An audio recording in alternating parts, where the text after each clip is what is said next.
നമ്മുടെ തലച്ചോറിൽ അടങ്ങിയിരിക്കുന്ന സെല്ലുകൾ, അതായത് ന്യൂറോണുകൾ, നാഡീകോശങ്ങൾ, അതിൻ്റെ ഒരു കണക്ടിവിറ്റിക്കുണ്ടാകുന്ന വ്യത്യാസം, അല്ലെങ്കിൽ അതിൻ്റെ ആ ഭൗതികമായ കണക്ടിവിറ്റിയിലുണ്ടാകുന്ന ഭൗതികമായ ചേഞ്ചിനെയാണ് ഞങ്ങൾ മെമ്മറി എന്ന് വിളിക്കുന്നത്. സിനാപ്സ് ഒരു സിംഗിൾ ഒരു എൻറ്റിറ്റി അല്ല. അത് ഉള്ളിൽ പല പല എന്താ പറയുക, അതായത് മെമ്മറി ഫോം ചെയ്യാനുള്ളത്, മെറ്റബോളിക് ആയിട്ടുള്ള ആക്ടിവിറ്റികൾ ചെയ്യാനുള്ളത്, ഇതെല്ലാം ഇച്ചിരി സെപ്പറേറ്റഡ് ആയിട്ടാണ് ഓർഗനൈസ് ആയിരിക്കുന്നത്. ഇതെല്ലാം കൂടെ ഒരുമിച്ചാണെങ്കിൽ അതിൻ്റെ ഇടയ്ക്ക് ഒരു സിഗ്നൽ കൃത്യമായി കണ്ടെത്തുക എന്ന് പറയുന്നത് വളരെ ബുദ്ധിമുട്ടായിരിക്കും. അതുകൊണ്ട് പ്രകൃതി ചെയ്തിരിക്കുന്നത് എന്ന് വെച്ചാൽ അതെല്ലാത്തിനെയും സെപ്പറേറ്റ് ആയിട്ട് ഇച്ചിരി ഓർഗനൈസ് ചെയ്തിരിക്കുക. അതാണ് നാനോ ഡൊമെയിൻ കൺസെപ്റ്റ്. എന്താണ് ഇംപ്രോപ്പർ പ്രോസസ്സിങ്? അതായത് ഒരു സാധാരണ മനുഷ്യനിൽ അതൊരു APP എന്ന് പറഞ്ഞൊരു റിബൺ പോലെയാണ്. അപ്പോൾ അതിനെന്ന് പറഞ്ഞാൽ കത്രികകളുണ്ട്, നമ്മൾ കട്ട് ചെയ്യുക. അങ്ങനെ പല പല മോളിക്കുലർ കത്രികകൾ നമ്മൾക്കുണ്ട്. അപ്പോൾ ഒരു സീക്വൻസ് ഓഫ് ഓർഡറിൽ നമ്മൾ കട്ട് ചെയ്ത് കഴിഞ്ഞാൽ അതൊരു ഹെൽത്തി, ഒരു നോൺ ടോക്സിക് ആയിട്ടുള്ള പ്രൊഡക്ട്സ് ഫോം ചെയ്യും. വേറൊരു സീക്വൻസിൽ അത് കട്ട് ചെയ്ത് കഴിഞ്ഞാൽ അത് ടോക്സിക് ആയിട്ടുള്ള പ്രൊഡക്റ്റ് ഫോം ചെയ്യും. അപ്പോൾ ഇതേപോലെ നമ്മൾക്ക് എന്താ പറയുക, നമ്മൾക്ക് ഏജിങ് ആകുമ്പോഴും അല്ലെങ്കിൽ ഡിമെൻഷ്യ പോലത്തെ അല്ലെങ്കിൽ അൾസൈമേഴ്സ് പോലത്തെ അസുഖങ്ങളായിട്ട് വരുമ്പോഴും ഇങ്ങനത്തെ റോങ് ആയിട്ടുള്ള കട്ടുകൾ കൂടും. ഇപ്പോൾ AI ഉണ്ടാകും, ഹൈ എൻഡ് കെമിക്കൽ ബയോളജി ഞങ്ങൾ യൂസ് ചെയ്യുന്നുണ്ട്, സെല്ലുലാർ ന്യൂറോ സയൻസിൻ്റെ ഘടകങ്ങൾ ആ റിസർച്ചിൽ വരും. പിന്നെ അത് മാത്രമല്ല lab on a chip assays, അതായത് മൈക്രോഫ്ലൂയിഡിക്സ്, അതേപോലത്തെ അസേകൾ വരും. അപ്പം കംപ്ലീറ്റ്ലി ഒരു ഹോം ഗ്രോൺ ടെക്നോളജി എന്ന് പറയാം. കാണുന്നതും കേൾക്കുന്നതും അനുഭവിക്കുന്നതും നമ്മുടെ ബ്രെയിൻ എങ്ങനെയാണ് ഓർമ്മകളായി സൂക്ഷിക്കുന്നത്? മറന്നുപോയതുപോലും അവശ്യ സമയത്ത് നമ്മൾ ഓർത്തെടുക്കുന്നത് എങ്ങനെയാണ്? ഈ ചോദ്യങ്ങൾക്ക് ഉത്തരം തേടിയുള്ള ഗവേഷണം ഇന്ന് വഴി തുറക്കുന്നത് അൾസൈമേഴ്സ് തുടങ്ങിയ മറവി രോഗങ്ങൾ കാലേക്കൂട്ടി തിരിച്ചറിയാനും ബ്രെയിൻ ഇൻസ്പയർഡ് AI-യും ഫ്യൂച്ചർ കമ്പ്യൂട്ടേഷൻ ടെക്നോളജീസ് വികസിപ്പിക്കാനും നമ്മുടെ ലേണിംഗ് എബിലിറ്റീസ് എൻഹാൻസ് ചെയ്യാനും നമ്മുടെ ബോധത്തെയും സ്വത്വത്തെയും കൂടുതലായി തിരിച്ചറിയാനും കഴിയുന്ന ഒരു വിശാല ലോകത്തേക്കാണ്. നമസ്കാരം. സയൻസ് ടോക്കിൻ്റെ പുതിയൊരു എപ്പിസോഡിലേക്ക് സ്വാഗതം.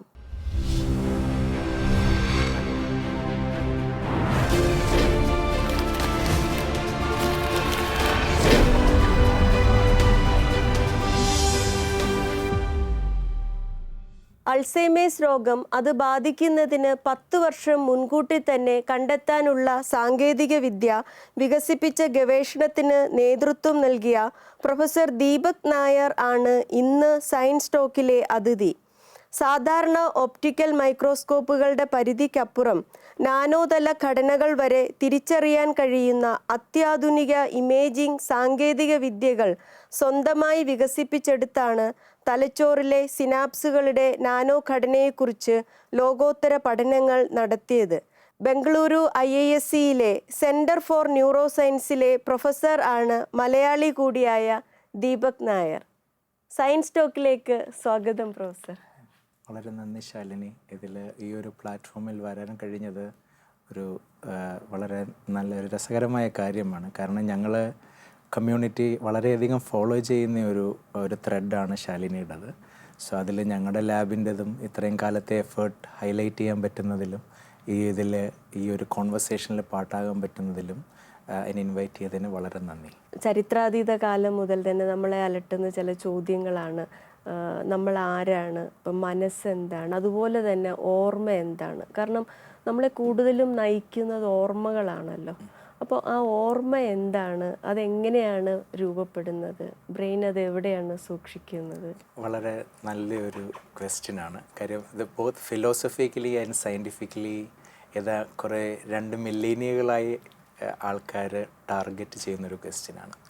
അപ്പോൾ കഴിഞ്ഞൊരു 200 വർഷത്തിൽ ഈ പ്രോസസ്സുകൾ ക്വാണ്ടിഫൈ ചെയ്യുന്നതിൽ ഒരു ഫീൽ എന്നുള്ളതിനേക്കാളും ഉപരി ഇതെങ്ങനെ ക്വാണ്ടിഫൈ ചെയ്യുന്നത് ഉള്ളതിനെക്കുറിച്ച് കുറേയധികം നന്നായിട്ട് റിസർച്ച് മുന്നോട്ട് പോയിട്ടുണ്ട്. ഇപ്പം എന്താ പറയുക, നമ്മളിപ്പം ഒരു മെമ്മറി അല്ലെങ്കിൽ എന്ന് പറയുന്നത് നമ്മുടെ കാതലായിട്ടുള്ളൊരു കാര്യമാണ്. കാര്യം നമ്മളൊരു മനുഷ്യൻ നമ്മളുടെ എൻവയൺമെൻറ്റ് എക്സ്പീരിയൻസ് ചെയ്യുന്നതും അതിൻ്റെ ആ ഇൻഫർമേഷൻ ഏകീകരിച്ച് ഉള്ളിൽ വയ്ക്കുന്നതും അത് നമ്മൾ ആവശ്യം വരുമ്പോൾ യൂസ് ചെയ്യപ്പെടുന്നതും എല്ലാം മെമ്മറിയുടെ ഒരു കാതലായിട്ടുള്ള കാര്യം. ഇപ്പം എറിക് കാൻഡൽ എന്ന് പറഞ്ഞിട്ടുള്ളൊരു നോബൽ പ്രൈസ് വിന്നിങ് ആയിട്ടുള്ള സയൻറ്റിസ്റ്റ്, ഈസ് എ പയനിയറാണ് ഈ ലേണിംഗ് ബേസ്ഡ് റിസർച്ചിൽ. പുള്ളി പറഞ്ഞിട്ടുണ്ട്, മെമ്മറി ഇല്ലായിരുന്നുവെങ്കിൽ നമ്മളുടെ ഓർമ്മകൾ ഓരോ സെക്കൻഡിലേക്കും ഫ്രാക്ഷനേറ്റ് ആയി പോയേനെന്ന്. അതായത് നമ്മുടെ ഐഡൻറ്റിറ്റിയാണ് അപ്പം നമ്മുടെ മെമ്മറി.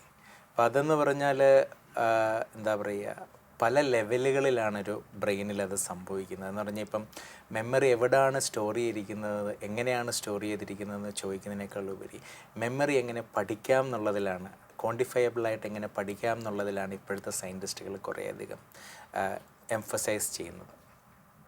ഇപ്പോൾ ഫോർ എക്സാമ്പിൾ നമ്മൾ ഒരു സൈഡിൽ നോക്കിക്കഴിഞ്ഞ് കഴിഞ്ഞാൽ നമ്മളൊരു ഓർഗനിസം ലെവൽ, അതായത് നമുക്ക് നമ്മുടേതായിട്ടുള്ള ബിഹേവിയറുകളുണ്ട്. ഓരോ സമയത്തും നമ്മൾ ഓരോ രീതിയിൽ നമ്മളത് റെസ്പോണ്ട് ചെയ്യും.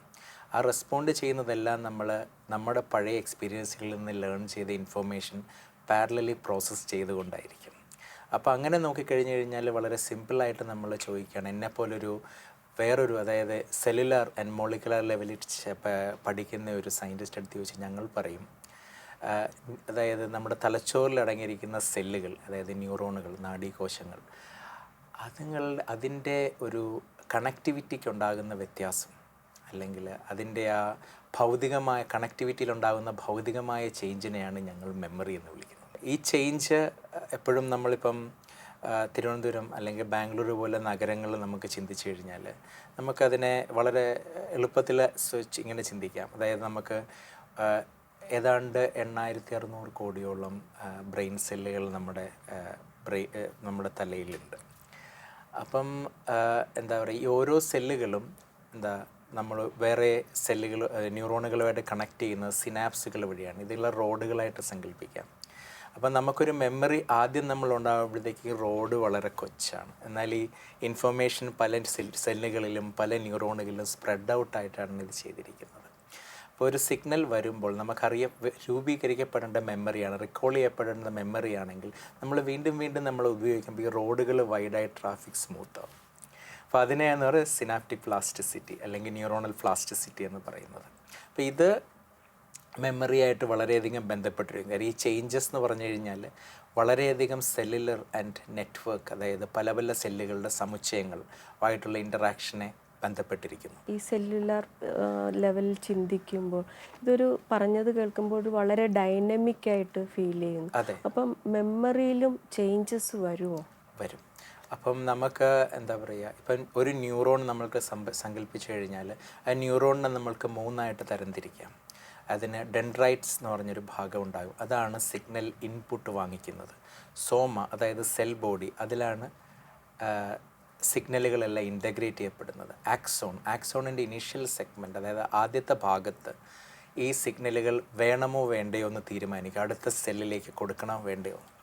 അപ്പോൾ അങ്ങനെ ഒരു സെല്ല് നമ്മൾ തീരുമാനിക്കുകയാണ്, ഓക്കെ എനിക്കിങ്ങനെ ഈ സിഗ്നൽ ശരിയാണ്, അടുത്ത സെല്ലിലേക്ക് പാസ് ചെയ്യണം എന്നുണ്ടെങ്കിൽ ഇത് ചെയ്യുള്ളൂ. ഇത് ഓൾ ഓർ നൺ പ്രിൻസിപ്പിളാണ്.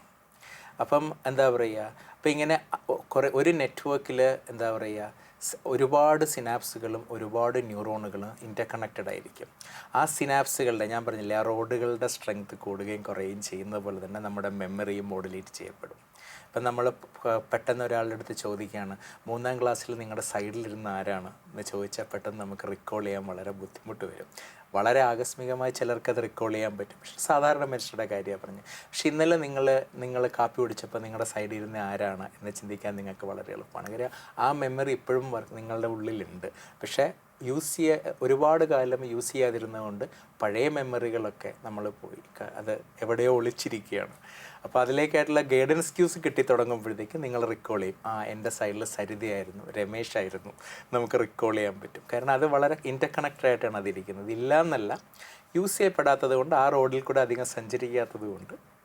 ഈ ന്യൂറോൺസിൻ്റെ ഈ സ്ട്രക്ചർ പറഞ്ഞപ്പോൾ ഒരു മനസ്സിൽ തോന്നിയത്, ഇപ്പം നമ്മൾ ഡെൻഡ്രൈറ്റ്സിലൂടെ ഒരു ഇൻഫർമേഷൻ പോകുന്നു, അപ്പോൾ അത് നമ്മൾ കമ്പ്യൂട്ടറിൻ്റെ ഒരു കീബോർഡിലൂടെ നമ്മൾ മൗസ് വഴി ഒരു ഇൻഫർമേഷൻ കൊടുക്കുന്നു.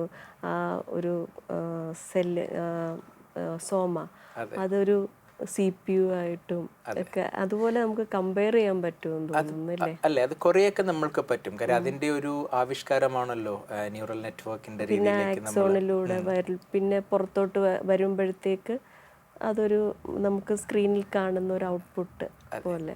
അതെ, അപ്പോൾ അത് ഓരോ ന്യൂറോണും അത് ഓരോ രീതിയിലാണ് അത് റെസ്പോണ്ട് ചെയ്യുന്നതെന്നുള്ളതേ ഉള്ളൂ. അപ്പം ഈ ഒരു പറഞ്ഞ കാര്യങ്ങൾ, ഈ ഒരു സിസ്റ്റം, അതായത് ഒരു ന്യൂറോൺ അല്ലെങ്കിൽ ഒരു സെൽ എങ്ങനെയാണ് ഈ ഇലക്ട്രോ അതായത് എങ്ങനെയാണ് ചാർജസ് കൊണ്ട് റെസ്പോണ്ട് ചെയ്യുന്നുള്ളത് ഒരു വളരെയധികം മിമിക്ക് ചെയ്യാൻ ശ്രമിക്കുന്നൊരു കാര്യങ്ങളാണ്. അപ്പോൾ ഇപ്പോൾ ഫോർ എക്സാമ്പിൾ നമ്മളൊരു ന്യൂറോണിനെ നോക്കിക്കഴിഞ്ഞ് കഴിഞ്ഞാൽ വളരെ സിമ്പിളായിട്ട് പറഞ്ഞാൽ നമ്മളൊരു ന്യൂറോൺസിൻ്റെ അതിൻ്റെ ഷേപ്പ് അനുസരിച്ചും അത് ട്രാൻസ്മിറ്റ് ചെയ്യുന്ന സബ്സ്റ്റൻസ്, അതായത് ന്യൂറോ ട്രാൻസ്മിറ്റേഴ്സ് അതനുസരിച്ചും അതിൻ്റെ അത് ഏത് സിഗ്നലാണ് അതിലേക്ക് വരുന്നത് അതൊക്കെ അനുസരിച്ച് ന്യൂറോണിനെ പല പല സബ് ക്ലാസ്സസ് ആയിട്ട് കാറ്റഗറൈസ് ചെയ്തിട്ടുണ്ട്. പക്ഷെ വളരെ ഇമ്പോർട്ടൻ്റ് ആയിട്ട് നമുക്കുള്ളതാണ് എന്താ പറയുക, ന്യൂറോ ട്രാൻസ്മിറ്റേഴ്സ് വച്ചിട്ടുള്ള ക്ലാസിഫിക്കേഷൻ. കാര്യം നമ്മുടെ അതായത് മെമ്മറി, ലേണിംഗ് തുടങ്ങിയതൊക്കെ കുറേ അധികവും നമ്മൾ ഡിപ്പെൻഡ് ചെയ്യുന്ന ന്യൂറോ ട്രാൻസ്മിറ്റേഴ്സ് ബേസ്ഡ് ക്ലാസിഫിക്കേഷൻ വെച്ചിട്ടാണ്. ഫോർ എക്സാമ്പിൾ നമുക്ക് കോഗ്നിഷൻ, മെമ്മറി ഒക്കെ നമുക്ക് ഗ്ലൂട്ടമേറ്റ് എന്ന് പറഞ്ഞ ന്യൂറോ ട്രാൻസ്മിറ്റേഴ്സ് വഴിയാണ് ചെയ്യുന്നത്, ഗ്ലൂട്ടമേറ്റ്, ഗാബ. അപ്പോൾ ഇത് സംഭവിക്കുന്നത് എന്തെന്ന് വെച്ചാൽ നമുക്ക് ആദ്യം ഒരു സിഗ്നൽ കിട്ടുമ്പോഴത്തേക്ക് അത് ചാർജസ് ആയിട്ട് ട്രാൻസ്ഫർ ചെയ്യപ്പെടുന്നു, അല്ലെങ്കിൽ അതിനും ഒരുപടി മുന്നിലേക്ക് പോകാം നമ്മൾക്ക്. ഇപ്പം നമുക്കൊരു കേൾവി അല്ലെങ്കിൽ കാഴ്ച അല്ലെങ്കിൽ എഴുതുന്ന ഒരു മെമ്മറി, അതെങ്ങനെയാണ് നമ്മളിലേക്ക് ഇത് വരുന്നതെന്ന് നമുക്ക് നോക്കുന്നത്. ഇപ്പം നമ്മളൊരു വീട്ടിലിരിക്കുകയാണ്, ഒരാൾ വന്ന് കോളിംഗ് ബെൽ അടിച്ചു. അപ്പോൾ കോളിംഗ് ബെൽ അടിക്കുമ്പോഴത്തേക്ക് അതിൻ്റെ ആ ഒച്ച നമ്മളുടെ ചെവിയിൽ വന്നിട്ട് ആ ഒച്ച അത് ചാർജസ് ആയിട്ട്, അത് റിസീവ് ചെയ്യുന്ന സെല്ലുകൾ അതിന് ചാർജസ് ആയിട്ട് മാറ്റപ്പെടുകയാണ് ചെയ്യുന്നത്. ആ ചാർജസ് ഒരു ഫ്ലോ പോലെ കിക്ക് സ്റ്റാർട്ട് ചെയ്യും പ്രോസസ്സ്. അപ്പോൾ അത് ഒഴുകി അത് സെൽ ബോഡിയിൽ വരും. സെൽ ബോഡിയിൽ വന്നിട്ട് ആ ചാർജസ് ആംപ്ലിഫൈഡായി ആക്ഷൻ പൊട്ടൻഷ്യൽ എന്ന് പറയുന്നൊരു പ്രക്രിയയായി രൂപപ്പെട്ട് ആക്സോണുകളിൽ കൂടെ മുന്നോട്ട് പോകും. ആക്സോണുകളിൽ കൂടെ മുന്നോട്ട് പോകുമ്പോൾ ആക്സോണുകളുടെ അറ്റത്ത് ടെർമിനൽസിൽ അല്ലെങ്കിൽ ആക്സോൺസ് സിനാപ്സ് ഫോം ചെയ്യുന്ന സ്ഥലത്ത് ന്യൂറോ ട്രാൻസ്മിറ്റേഴ്സ് ഉൾപ്പെടുന്ന വെസിക്കിളുകൾ എന്ന് പറയുന്ന ഒരു സ്ഫെറിക്കൽ ബോഡീസ് കാണും. അത് റിലീസ് ചെയ്യപ്പെടും. അപ്പോൾ ഈ ന്യൂറോ ട്രാൻസ്മിറ്റേഴ്സ് റിലീസ് ചെയ്യപ്പെട്ട ന്യൂറോ ട്രാൻസ്മിറ്റേഴ്സ് സിനാപ്സിൽ കൂടെ നീന്തി ഇപ്പുറത്തെ പോസ്റ്റ് സിനാപ്സ്, അതായത് വേറെ റിസീവ് ചെയ്യുന്ന സെല്ലിൻ്റെ സർഫസിൽ വന്ന് ബൈൻഡ് ചെയ്യും. അപ്പോൾ നമ്മൾ വീണ്ടും ചാർജസ് പ്രൊഡ്യൂസ് ചെയ്യപ്പെടും. അങ്ങനെ ഓരോ പ്രാവശ്യവും ഇലക്ട്രിക്കൽ സിഗ്നൽ വരും, അത് കെമിക്കൽ സിഗ്നലായി രൂപാന്തരപ്പെടും, വീണ്ടും അതൊക്കെ ഇലക്ട്രിക്കൽ സിഗ്നലായി മാറും. നമ്മുടെ ഈ ലേണിംഗ്, കോഗ്നിഷൻ, മെമ്മറി അത് ഉൾപ്പെടുന്ന സെല്ലുകളെല്ലാം തന്നെ ഈ ഒരു പ്രക്രിയയിലാണ് വർക്ക് ചെയ്യുന്നത്, ഈ ഒരു രീതിയിലാണ്. സിനാപ്സുകൾ എന്ന് പറയുന്നത് ഈ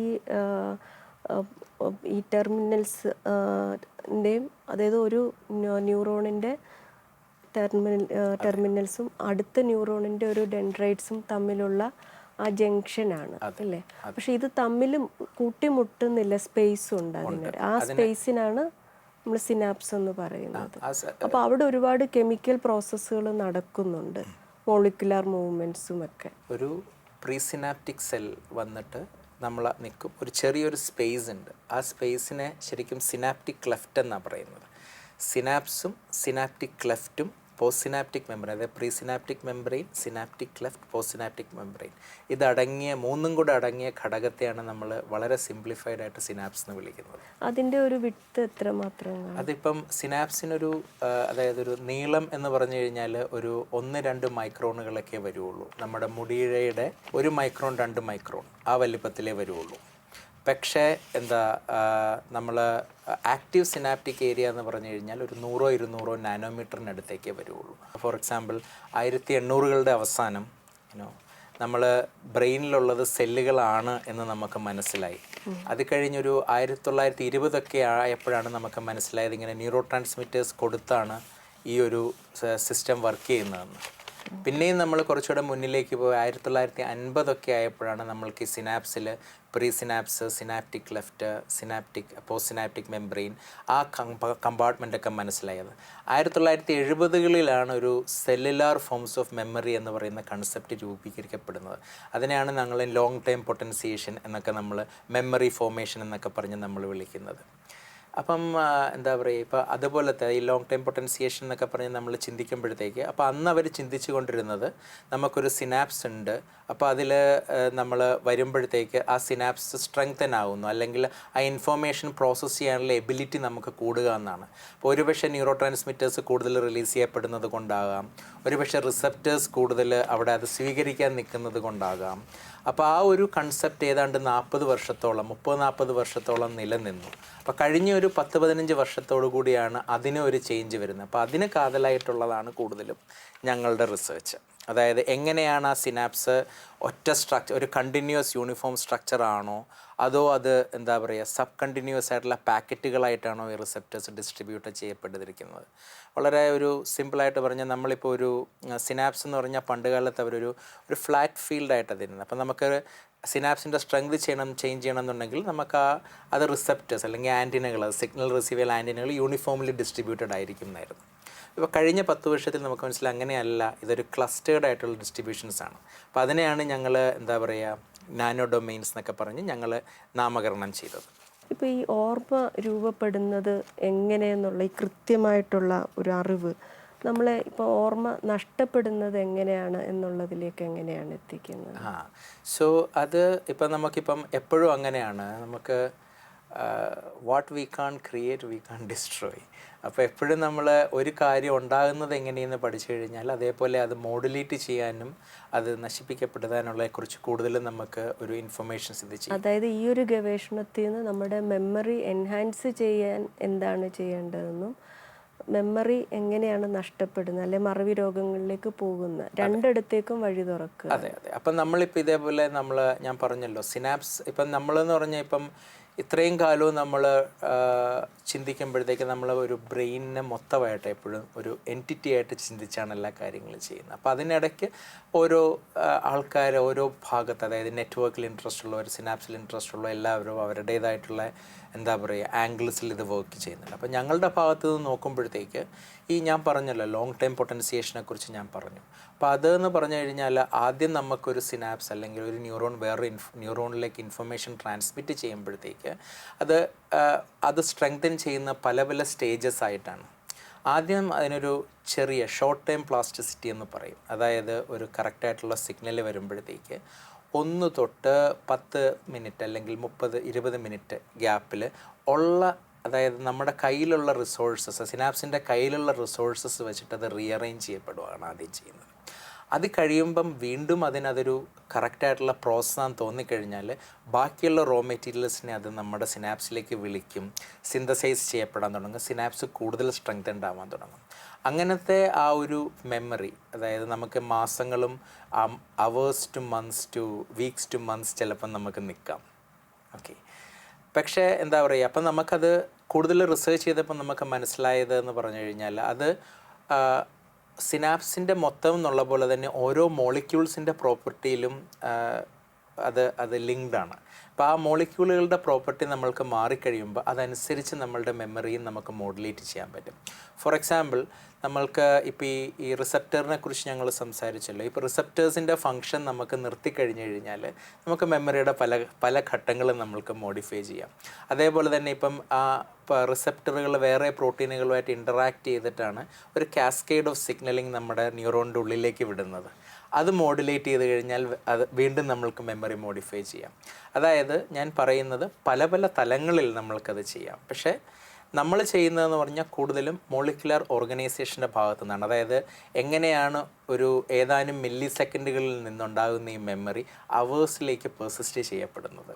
അപ്പോൾ അതിപ്പോൾ അതിൻ്റെ ഇംപ്ലിക്കേഷൻസ് ചോദിച്ചു. അപ്പോൾ എങ്ങനെയാണ് നമുക്കിത് ചെയ്യുക, അപ്പം എന്താ പറയുക, എങ്ങനെയാണ് നമുക്ക് മെമ്മറി എൻഹാൻസ് ചെയ്യപ്പെടാൻ പറ്റുക. ഇപ്പം നമ്മളുടെ മാത്രമല്ല മൊത്തത്തിലെയുള്ള പഠനത്തിൽ നിന്ന് നമ്മൾക്ക് മനസ്സിലാവുന്നത് ഈ റിസപ്റ്റർ മോളിക്യൂളുകളൊക്കെ അതായത് സിനാപ്സിൽ വന്ന് കറക്റ്റായുള്ള സ്ഥലത്ത് അത് പൊസിഷൻഡായി അത് സ്റ്റാർട്ട് ചെയ്യാൻ, ഈ പാത്ത് വേ സ്റ്റാർട്ട് ചെയ്യുന്നത് പല പല ഘട്ടങ്ങളിലാണ്. അപ്പം നമ്മളത് ചെയ്യുന്നത് നമ്മുടെ മെമ്മറി എന്ന് പറഞ്ഞാൽ ഇപ്പോൾ ഒറ്റയടിക്ക് എല്ലാം കൂടെ മെമ്മറൈസ് ചെയ്യാൻ നിൽക്കാതെ ഘട്ടം ഘട്ടമായി ചെയ്യുക. അതാണ് നമ്മൾ പഴയ കാലത്ത് നമ്മൾ പറയും എക്സാമിന് മുമ്പ് ഒറ്റയ്ക്കിരുന്ന് പഠിക്കാതെടാ അല്ലെങ്കിൽ പഠിക്കാതെടാ. എൻ്റെ അച്ഛനും അമ്മയും പറഞ്ഞിട്ടുണ്ട്. അത് ഘട്ടം ഘട്ടമായി, അതായത് 1 മണിക്കൂർ അല്ലെങ്കിൽ പഠിക്കുക, അല്ലെങ്കിൽ ഒരു 2-3 മണിക്കൂർ പഠിക്കുക, ഒരു ബ്രേക്ക് കൊടുക്കുക. മനസ്സിലായില്ലേ? അപ്പം നമ്മൾക്ക് ആ രൂപീകരിക്കപ്പെട്ട മെമ്മറി കോഡിഫൈ ചെയ്യാനുള്ള സമയം അതിന് കൊടുക്കുക. അപ്പോൾ എല്ലാം കൂടെ എല്ലാ നോളജ് അല്ലെങ്കിൽ എല്ലാ ഇൻഫർമേഷനും ഒരടിക്ക് കൊടുത്ത് അത് സെല്ലിന് റെസ്പോണ്ട് ചെയ്യാൻ പറ്റുന്നതിന് പകരം ഒരു ഒരു റെസ്റ്റ് ടൈം കൊടുക്കുക. അപ്പോൾ അതുകൊണ്ട് തന്നെയാണ് സ്ലീപ്പ് ഇമ്പോർട്ടൻ്റ് ആണെന്ന് പറയുന്നത്. നമ്മൾ ഉറങ്ങുമ്പോഴത്തേക്ക് നമ്മളുടെ മെമ്മറികൾ, അതായത് അതായത് നമ്മുടെ മെമ്മറി ഇപ്പോൾ രൂപീകരിക്കപ്പെട്ടതിൽ നിന്ന് കറക്റ്റായിട്ടുള്ള ഭാഗത്തേക്ക് റിയലൊക്കേറ്റ് ചെയ്യപ്പെടുകയാണ് ചെയ്യുന്നത്. അപ്പോൾ അതുകൊണ്ടാണ് ഉറങ്ങണം എന്ന് കൃത്യമായിട്ട് എല്ലാവരും പറയുന്നത്. അതായത് ഒരു സ്കൂൾ കുട്ടിയാണെങ്കിൽ 8 തൊട്ട് 9 മണിക്കൂർ വരെയെങ്കിലും ഉറങ്ങണം. കോളേജിലാണെങ്കിലും 7 തൊട്ട് 8 മണിക്കൂർ വരെ ഉറങ്ങണം. ഞാൻ കോളേജിൽ പഠിച്ചപ്പോഴും രാത്രിയൊക്കെ കുത്തിയിരുന്ന് പഠിക്കലൊക്കെ ആയിരുന്നു. എന്നാലും എന്താ പറയുക, ഇപ്പം നമ്മളും പറയും കുട്ടികൾ ഇപ്പോൾ കുറേയധികം നൊക്ട്യൂണലായിട്ടാണ് നമ്മൾ കാണപ്പെടുന്നത്. പക്ഷെ അവർക്കത് നമ്മളത് ഒരു കൾച്ചറായിട്ട് നമ്മൾക്കത് ചെയ്യേണ്ടതുണ്ട്. അത് രാത്രിയിലത്തെ ഉറക്കം വളരെ അനിവാര്യമാണെന്നുള്ളത്. പിന്നെ അതേപോലെ തന്നെ കാണുന്നതെന്ന് പറഞ്ഞാൽ ഒരു വളരെയധികം എന്ന് പറഞ്ഞാൽ നമ്മൾ ഈ ആക്റ്റീവ് റിക്കോൾ എന്ന് പറയും. അതായത് ചോദിക്കാൻ വരും. അതായത് നമ്മൾ എന്താ പറയുക, ഈ വായിച്ചൊക്കെ കഴിഞ്ഞാലും നമ്മൾ ഇപ്പം എന്താ പറയുക, നമ്മൾ പഠിക്കുമ്പോൾ കുറേ പ്രാവശ്യം നമ്മൾ റിപ്പീറ്റ് ചെയ്ത് വായിക്കും. അതിന് പകരം വായിച്ചു കഴിഞ്ഞ് നമ്മളുടെ ചിന്തകളിൽ കൂടെ അത് കണക്ട് ചെയ്യാൻ ശ്രമിക്കുക. അപ്പം നമ്മുടെ ഉള്ളിലത് ആ ഒരു ചിന്തകളുടെ ഒരു ഐഡിയകളുടെ ക്രക്സ് നമ്മൾക്ക് മനസ്സിലാവുന്ന രീതിയിൽ ഫോം ചെയ്യപ്പെടും. അതായത് നമ്മൾ വായിച്ചടിക്കുമ്പോൾ നമ്മൾ വായിച്ചിങ്ങനെ കണ്ടിന്യൂസ് ആയിട്ട് ഇങ്ങനെ വായിക്കുമ്പം അപ്പോൾ അത് ചുമ്മാ ഒരു സീക്വൻസ് ഇല്ലാതൊരു മെമ്മറി ആയിട്ടാണ് അത് ചെയ്യപ്പെടുന്നത്. പകരം നമ്മളത് വായിച്ച് ചിന്തിക്കുകയാണെങ്കിൽ ഒരു ഏകീകരിക്കപ്പെട്ട മെമ്മറിയായി അത് ഫോം ചെയ്യും. പിന്നെ അവസാനത്തെ എന്ന് പറഞ്ഞു കഴിഞ്ഞാൽ രണ്ടാമത്തെ ഒരു വളരെയധികം ഇത് ചെയ്യുന്നതെന്ന് പറഞ്ഞാൽ ഒരു പ്രാക്ടിക്കലായിട്ട്, അതായത് നമ്മൾ ഒരു രീതിയിൽ കൂടെ മാത്രം നമ്മൾ ചെയ്യാതിരിക്കുക. അതൊരു വളരെ യൂസ്ഫുൾ ആയിട്ട കാര്യം. അതായത് നമ്മൾ വായിക്കുക മാത്രമല്ല, അതായത് നമ്മൾ അതിൻ്റെ കൂടെ തന്നെ കാണുക, എഴുതുക കൂടെ ചെയ്യുമ്പം പല മീഡിയകളിൽ കൂടെയാണ്, അപ്പം പല സെൻസറി സിമുലേഷൻസിൽ കൂടെയാണ് സെയിം കാര്യം നമ്മുടെ മനസ്സിലേക്ക് വരുന്നത്. അപ്പോൾ അത് ഇൻ്റർലിങ്ക്ഡ് ആയിട്ട് നമുക്ക് സ്റ്റോർ ചെയ്യാം. അപ്പം നമുക്ക് പല വഴികളുണ്ടാകും റിക്കോൾ ചെയ്യാൻ. ഒരേ കാര്യം നമ്മൾ വായിക്കുക, അതിനെക്കുറിച്ചുള്ള വിഷ്വൽസ്. ഇപ്പം നമ്മൾ ഈ ഒരു കാര്യങ്ങൾ ഇത് മാത്രമല്ല, ഇതിപ്പം കഴിഞ്ഞ 1800 മുതലൊക്കെയുള്ള തിയറീസ് ഇതിൻ്റെ പിറകിലുണ്ട്. അപ്പോൾ ഇപ്പം നിങ്ങൾ നോക്കിക്കോ, നമ്മൾ വളരെ സിമ്പിളായിട്ട് ഡുവലിംഗോ, റെപ്പിറ്റേഷൻ ആൻഡ് റിക്കോളുകളിൽ കൂടെയൊക്കെയല്ലേ കുറേയധികം ആപ്പുകളും വർക്ക് ചെയ്യുന്നത്, ലേണിംഗ് ആപ്പുകൾ. അപ്പോൾ അതേപോലെ തന്നെ എഡ്യൂടെക് ആപ്പുകൾ, അവർ വിഷ്വലൈസേഷൻ പ്ലസ് ഹിയറിംഗ് അവർ കാണിക്കുകയല്ലേ ചെയ്യുന്നത്. ഇപ്പം നമ്മൾ പഴയ എഡ്യൂടെക് ആപ്പുകൾ എടുത്ത് നോക്കിക്കഴിഞ്ഞാലും അവർ പറയുകയും എക്സ്പ്ലെയിൻ ചെയ്യുകയും മാത്രമല്ല, അവരത് വിഷ്വലായിട്ട് കാണിക്കാൻ കൂടെ ശ്രമിക്കും.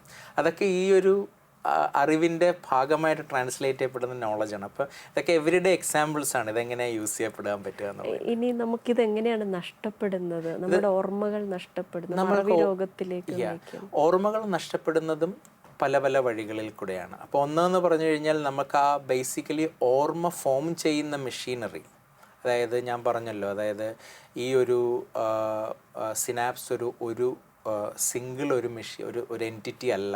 അത് ഉള്ളിൽ പല എന്താ പറയുക, അതായത് മെമ്മറി ഫോം ചെയ്യാനുള്ളത്, മെറ്റബോളിക് ആയിട്ടുള്ള ആക്ടിവിറ്റികൾ ചെയ്യാനുള്ളത്, ഇതെല്ലാം ഇച്ചിരി സെപ്പറേറ്റഡ് ആയിട്ടാണ് ഓർഗനൈസ് ആയിരിക്കുന്നത്. ഇതെല്ലാം കൂടെ ഒരുമിച്ചാണെങ്കിൽ അതിൻ്റെ ഇടയ്ക്ക് ഒരു സിഗ്നൽ കൃത്യമായി കണ്ടെത്തുക എന്ന് പറയുന്നത് വളരെ ബുദ്ധിമുട്ടായിരിക്കും.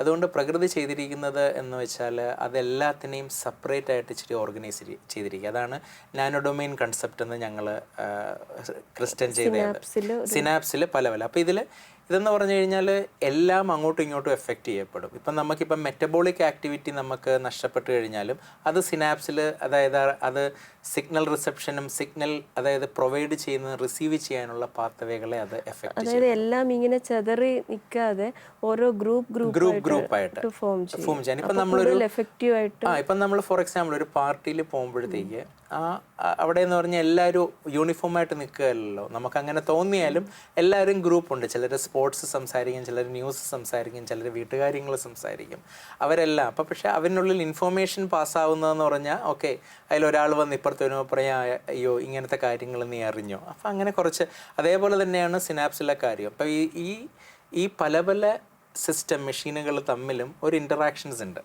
അപ്പോൾ പതുക്കെ ആ ഇൻറ്ററാക്ഷൻസ് നശിച്ചു തുടങ്ങുമ്പോഴത്തേക്ക് അത് കാതലായിട്ടുള്ള കാര്യങ്ങൾ, പ്രോട്ടീനുകളുടെ പ്രോപ്പർട്ടിയിൽ വരുന്ന ചേഞ്ചസ് കൊണ്ടാകാം. ഫോർ എക്സാമ്പിൾ നമുക്കൊരു പ്രോട്ടീൻ ഒരു പ്രത്യേക കെമിക്കൽ മോഡിഫിക്കേഷൻസ് നമുക്ക് യങ് ആയിരിക്കുമ്പോൾ നടക്കുന്നുണ്ട്, അത് വലുതാവുമ്പോൾ നടക്കുന്നില്ല എന്നുണ്ടെങ്കിൽ അതൊരു കിക്ക് സ്റ്റാർട്ടിങ് ആയിരിക്കാം. അല്ലെങ്കിൽ നമ്മുടെ എന്തെങ്കിലും ഒരു കാര്യങ്ങൾ കൊണ്ട് ഏതെങ്കിലും ഒരു പ്രോട്ടീൻ നമ്മൾ കൂടുതൽ സിന്തസൈസ് ചെയ്യപ്പെടുന്നു, അല്ലെങ്കിൽ അത് കുറവ് സിന്തസൈസ് ചെയ്യപ്പെടുന്നു, അതും അതിനെ എഫക്റ്റ് ചെയ്യാം. ഫോർ എക്സാമ്പിൾ ഡയറക്റ്റ്ലി ഇംപ്ലിക്കേറ്റഡ് ആണ് റിസപ്റ്റേഴ്സ് പോലെയുള്ളത്. പിന്നെ ഒരു വളരെയധികം ഇമ്പോർട്ടൻ്റ് ആയിട്ടുള്ള കാര്യങ്ങളാണ് ന്യൂറോ ഡിജനറേറ്റീവ് ഡിസീസസ്, അൾസൈമേഴ്സ് പോലത്തെ.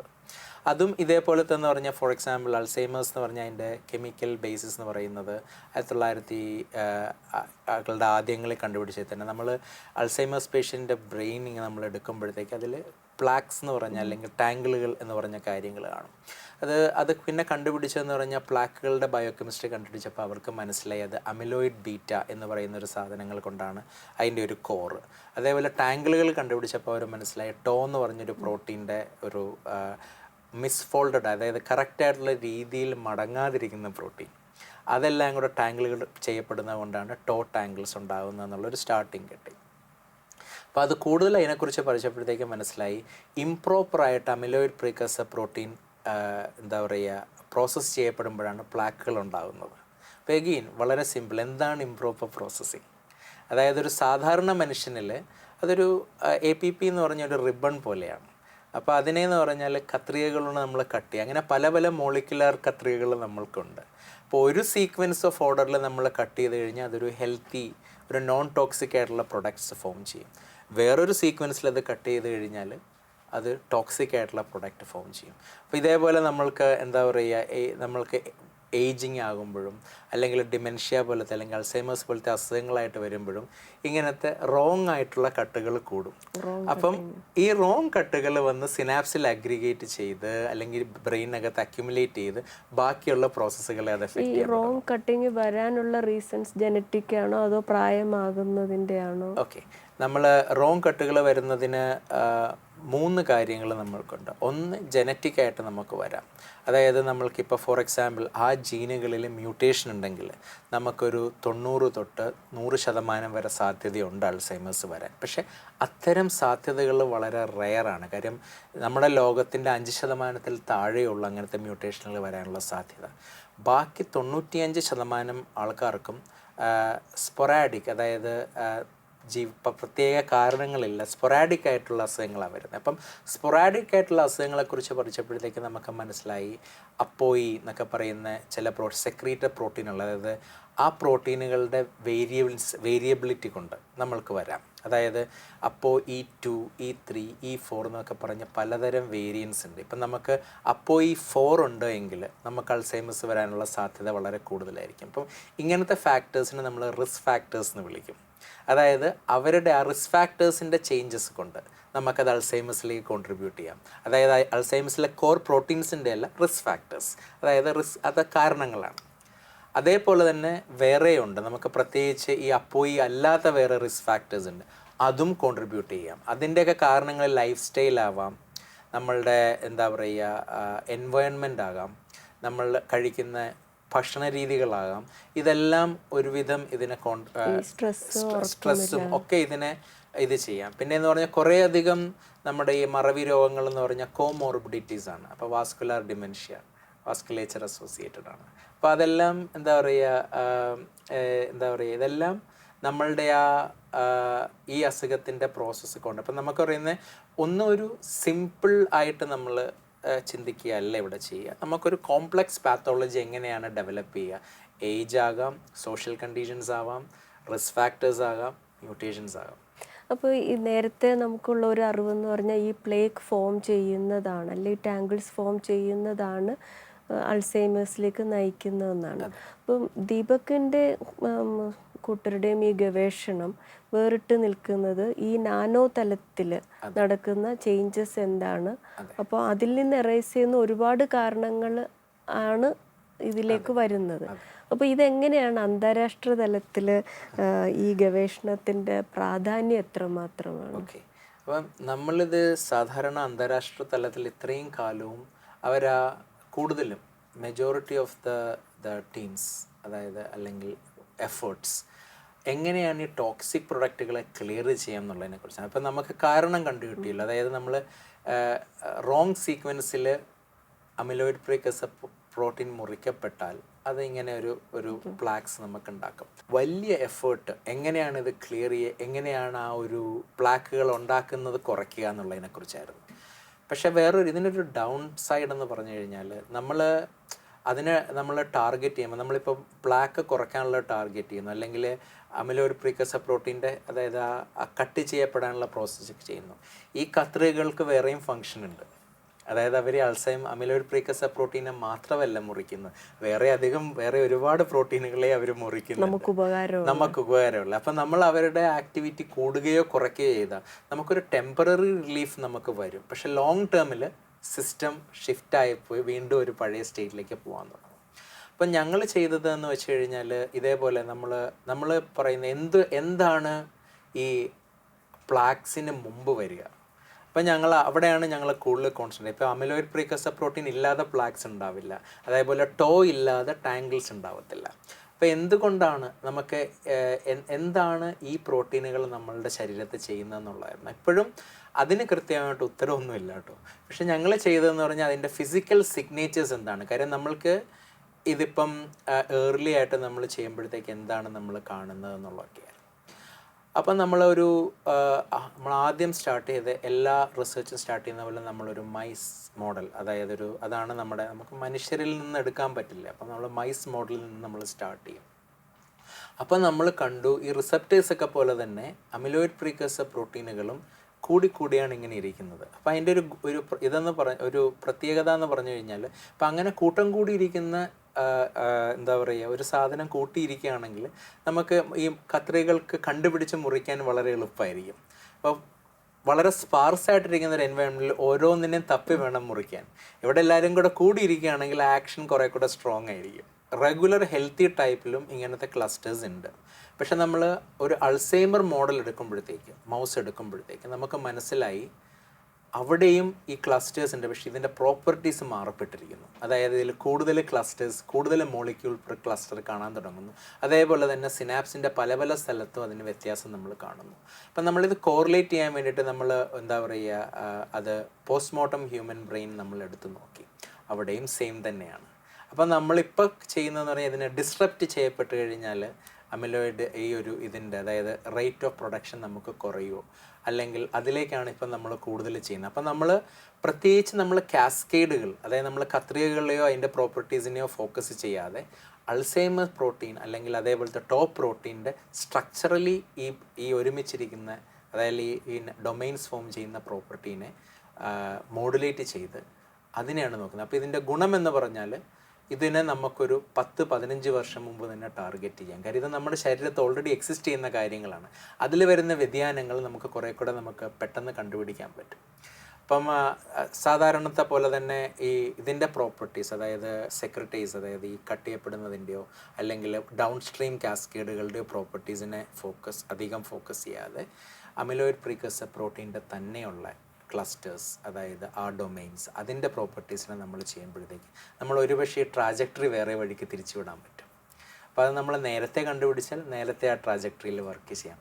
താമസിക്കും തോറും നമുക്ക് ആ അസുഖം നമ്മളെ കീഴടക്കാനുള്ള സാധ്യത കൂടിക്കൂടി വരും. അതായത് പ്ലേക്സ് ഫോം ചെയ്ത് കഴിഞ്ഞിട്ട് നമുക്കൊന്നും ചെയ്യാൻ പറ്റില്ല. പക്ഷെ ഇതിൻ്റെ ഒരു തുടക്കം വരുമ്പോൾ നമുക്ക് കണ്ടെത്താൻ കഴിഞ്ഞാൽ നമുക്ക് അതിൻ്റെ തെറാപ്യൂട്ടിക്സിലേക്ക് പോകാൻ സാധിക്കും. അപ്പോൾ പ്ലേക്സ് ഫോം ചെയ്യുക എന്ന് പറഞ്ഞാൽ അത് ന്യൂറോണൽ ലോസും സ്റ്റാർട്ട് ചെയ്ത് തുടങ്ങുകയാണ്. നമുക്ക് ന്യൂറോൺ എന്ന് പറഞ്ഞു കഴിഞ്ഞാൽ ഡിവൈഡ് ചെയ്യപ്പെടാത്ത സെല്ല, നമുക്ക് സ്കിൻ പോലെയൊന്നും അല്ല. നമ്മളത് വീണ്ടും റീജനറേഷൻ ഇല്ല, വളരെ കുറവാണ് അതിൻ്റെ ഇതിൽ. അപ്പം നമ്മൾ ന്യൂറോൺ നശിപ്പിക്കപ്പെട്ട് കഴിഞ്ഞാൽ വേറൊരു ന്യൂറോൺ അവിടെ വരാൻ നമുക്ക് ബുദ്ധിമുട്ടാണ്.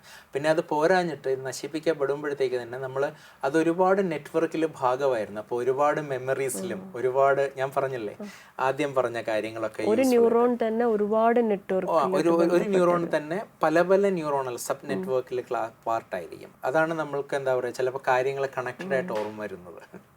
കാരണം നമ്മളൊരു കാര്യം ഓർക്കുമ്പോൾ പെട്ടെന്ന് ഒരു കാര്യം ഓർക്കുമ്പോൾ വേറൊരു കാര്യം ഓർക്കും. കാര്യം ഇതൊക്കെ കണക്റ്റഡ് ആണ്, ഇന്റർ കണക്റ്റഡ് ആണ്. അപ്പം ആ കണക്ഷൻസ് നശിച്ചു തുടങ്ങി കഴിഞ്ഞ് കഴിഞ്ഞാൽ പതുക്കെ മെമ്മറികൾ കുറയാൻ തുടങ്ങും. അപ്പം അങ്ങനെ നമ്മളതിനെ എഫക്റ്റ്. അപ്പം ഇത് സിനാപ്സുകൾ മാത്രമല്ല ന്യൂറോണുകൾ മൊത്തമായിട്ട്. അപ്പം നമ്മൾ പ്രപ്പോസ് ചെയ്യുന്നതെന്ന് പറഞ്ഞു കഴിഞ്ഞാൽ ഒരു സിനാപ്സ് ഫസ്റ്റ് സ്ട്രാറ്റജിയാണ്. പൾസിമേഴ്സ് എന്ന് പറയുന്നത് ഈ സിനാപ്റ്റിക്കില് ഒരു സിനാപ്റ്റിക് നാനോ ഡിസോർഡർ എന്ന് തന്നെ പറയാം. അപ്പോൾ ഇത് നമ്മൾ ജനങ്ങളിലേക്ക് ഈ ഗവേഷണ നേട്ടം എത്തിക്കുന്നതിലേക്ക് എവിടെ വരെ വിജയിച്ചു? കാരണം നമ്മൾ സയൻസ് ചെയ്യുന്നതിൻ്റെ ഒരു മെയിൻ കാര്യം തന്നെ നമ്മൾക്ക് നമ്മളുടെ നോളജ് ട്രാൻസ്ലേറ്റ് ചെയ്യപ്പെടുക എന്നുള്ളതാണ്. അതായത് എല്ലാ ഒരു സയൻറ്റിസ്റ്റുകാരുടെയും ഉള്ളിൽ അത് ആ ഒരു മോഹം എപ്പോഴും ട്രാൻസ്ലേഷണൽ പൊട്ടൻഷ്യൽ ഒളിഞ്ഞു കിടപ്പുണ്ടാകും. അപ്പം ഞങ്ങളുടെ ഈ എഫേർട്ടിനെ IASC വളരെയധികം സപ്പോർട്ട് ചെയ്തു, വളരെയധികം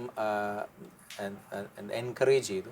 അങ്ങനെ ഞങ്ങളും ആ സമയം എന്താണ് ചെയ്യേണ്ടതെന്നെക്കുറിച്ച് വളരെ ചിന്തിച്ചു. അപ്പോൾ ഞങ്ങൾക്ക് മനസ്സിലായി നമ്മൾക്ക് ലോകവും പതുക്കെ നാനോയുടെ ഇതിലേക്കാണ് നീങ്ങിക്കൊണ്ടിരിക്കുന്നത്. എൻ്റെ കാരണം എന്ന് പറഞ്ഞു കഴിഞ്ഞാൽ ഇപ്പോൾ കുറേയധികം ആൾക്കാർ കുറേയധികം അൾസൈമേഴ്സ് ടെസ്റ്റുകൾ നടത്തി. ഇപ്പോൾ കഴിഞ്ഞ ഈ 2020 മുതൽ 2024 വരെ നമുക്ക് 3ഓളം ഡ്രഗുകൾ വന്നു. അഡെക്കനാമാബ്, ലെക്കനാമാബ്, ഡോണനാമാബ് എന്നൊക്കെ പറഞ്ഞിട്ട്. അതെല്ലാം തന്നെ ഡിസീസ് മോഡിഫയിങ് ആയിട്ടുള്ള തെറാപ്പീസ് ആയിരുന്നു. പക്ഷേ ഇതിലെല്ലാത്തിലും നമുക്ക് മനസ്സിലായ ഒരു കാര്യമുണ്ട്: we have to start as early as possible. അപ്പം നമ്മൾ ആസ് ഏർലി ആസ് പോസിബിളായിട്ട് ഞങ്ങൾ നോക്കിയപ്പോഴത്തേക്ക് നമുക്ക് മനസ്സിലായി അവിടെ ഒരു വലിയ ഗ്യാപ്പാണ്. ഞങ്ങൾ ഡയഗ്നോസ്റ്റിക് ഗ്യാപ്പ് എന്ന് ഞങ്ങളതിനെ പറയുന്നത്. കാരണം എന്ന് പറഞ്ഞാൽ ഒരെണ്ണം നമ്മൾ വളരെ ലേറ്റായിട്ടാണ് ഐഡൻറ്റിഫൈ ചെയ്യുന്നത്. ബൈ ദ ടൈം നമ്മൾ MRI, CT സ്കാനൊക്കെ എത്തുമ്പോഴത്തേക്ക് നമ്മുടെ അസുഖം തുടങ്ങി പ്രോഗ്രസ് ചെയ്ത് അപ്പോഴത്തേക്ക് വർക്ക് ചെയ്യും മരുന്നുകൾക്ക്, ബട്ട് പൊട്ടൻസി കുറവായിരിക്കും.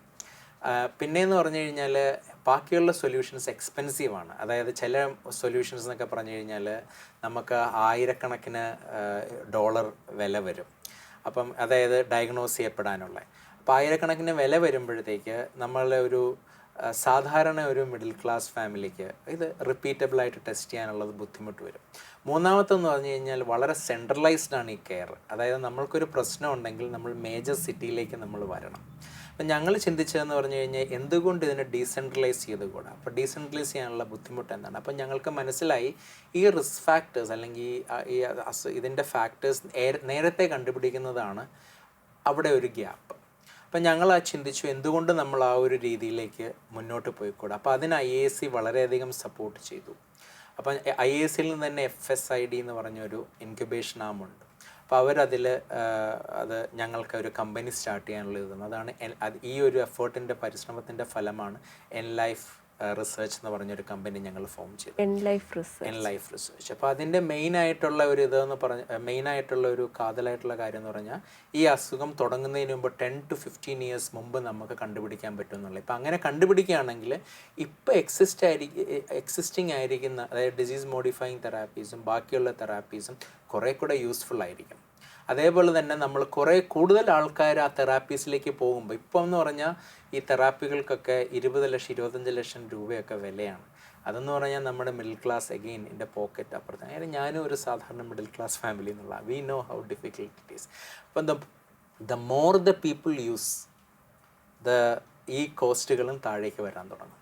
അപ്പോൾ ഇതാണിപ്പം ചെയ്യുന്നത്. അപ്പോൾ IASC വളരെയധികം സപ്പോർട്ട് ചെയ്തിട്ട് ഇത് ചെയ്തു. അപ്പോൾ ഇപ്പം ഞങ്ങൾ ചെയ്യുന്നതെന്ന് പറയുന്നാൽ ഏർലി ഡയഗ്നോസിസ് ഓഫ് ഡിസീസസ്. അപ്പം നമ്മൾക്ക് മെയിനായിട്ട് നമ്മൾ ബ്ലഡിൽ നിന്ന് റിസ്ക് ഫാക്ടർ കണ്ടുപിടിക്കുന്നു. ഇതൊരു റെഗുലർ ബ്ലഡ് ടെസ്റ്റ് മാതിരി. പറഞ്ഞല്ലോ നേരത്തെ ഒരുപാട് റീസൺസ് ഉണ്ട്. അപ്പോൾ എങ്ങനെയാണ് ഒരു പർട്ടിക്കുലർ റീസണിനെ ടാർഗറ്റ് ചെയ്താണോ അതോ ഈ നിരവധി റീസൺസ്? അതെ.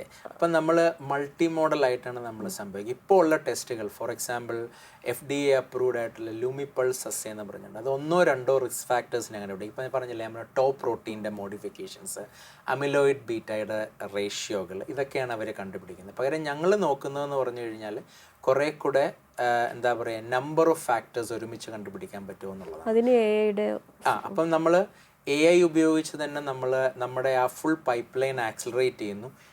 ഫൈനലി നമ്മുടെ ഡിവൈസിൽ നമ്മൾ കാണുന്ന റിസൾട്ടും AI ബേസ്ഡ് റീഡ് ഔട്ടാണ്.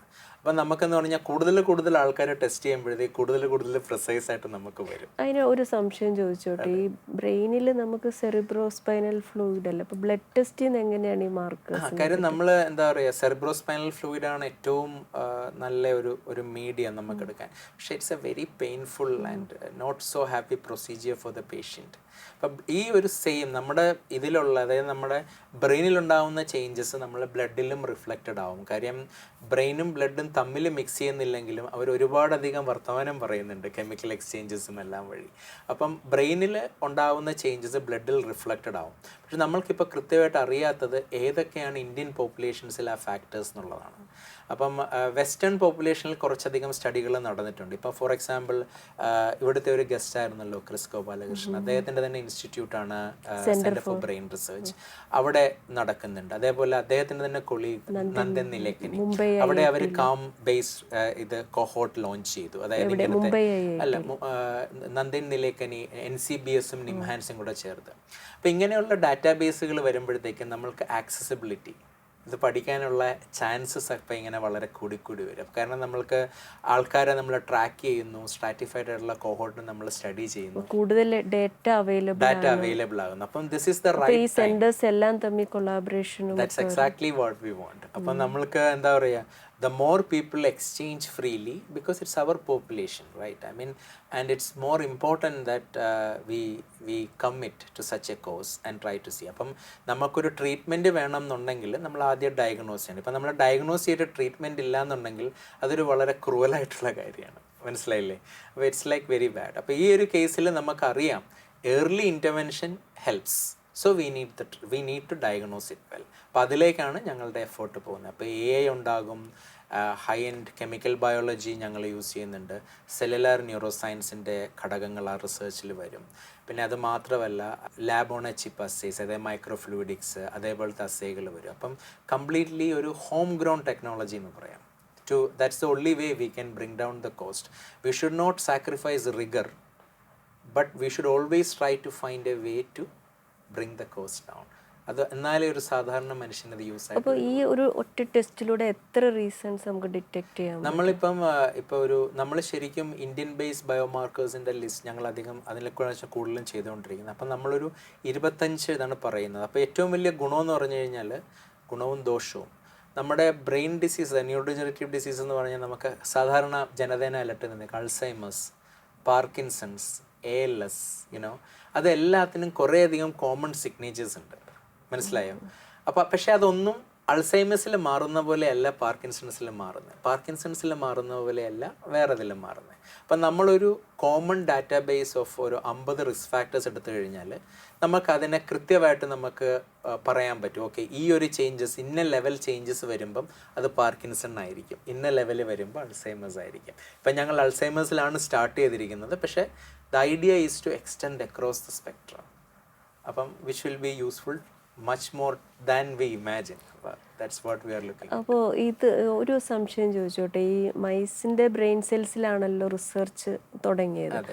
അപ്പോൾ അത് ലൈവ് സെൽസ് ആണോ അതോ ഡെഡ് സെൽസ് ആണോ? കാരണം ഞാനിത് മുൻപ് TFRലൊരു റിസർച്ചിൽ കണ്ടപ്പോൾ അവരത് ഡെഡ് സെൽസ് വെച്ച് അത് ഫ്രീസ് ചെയ്തിട്ട് സ്റ്റാറ്റിക് ആയിട്ടുള്ളതാണ്.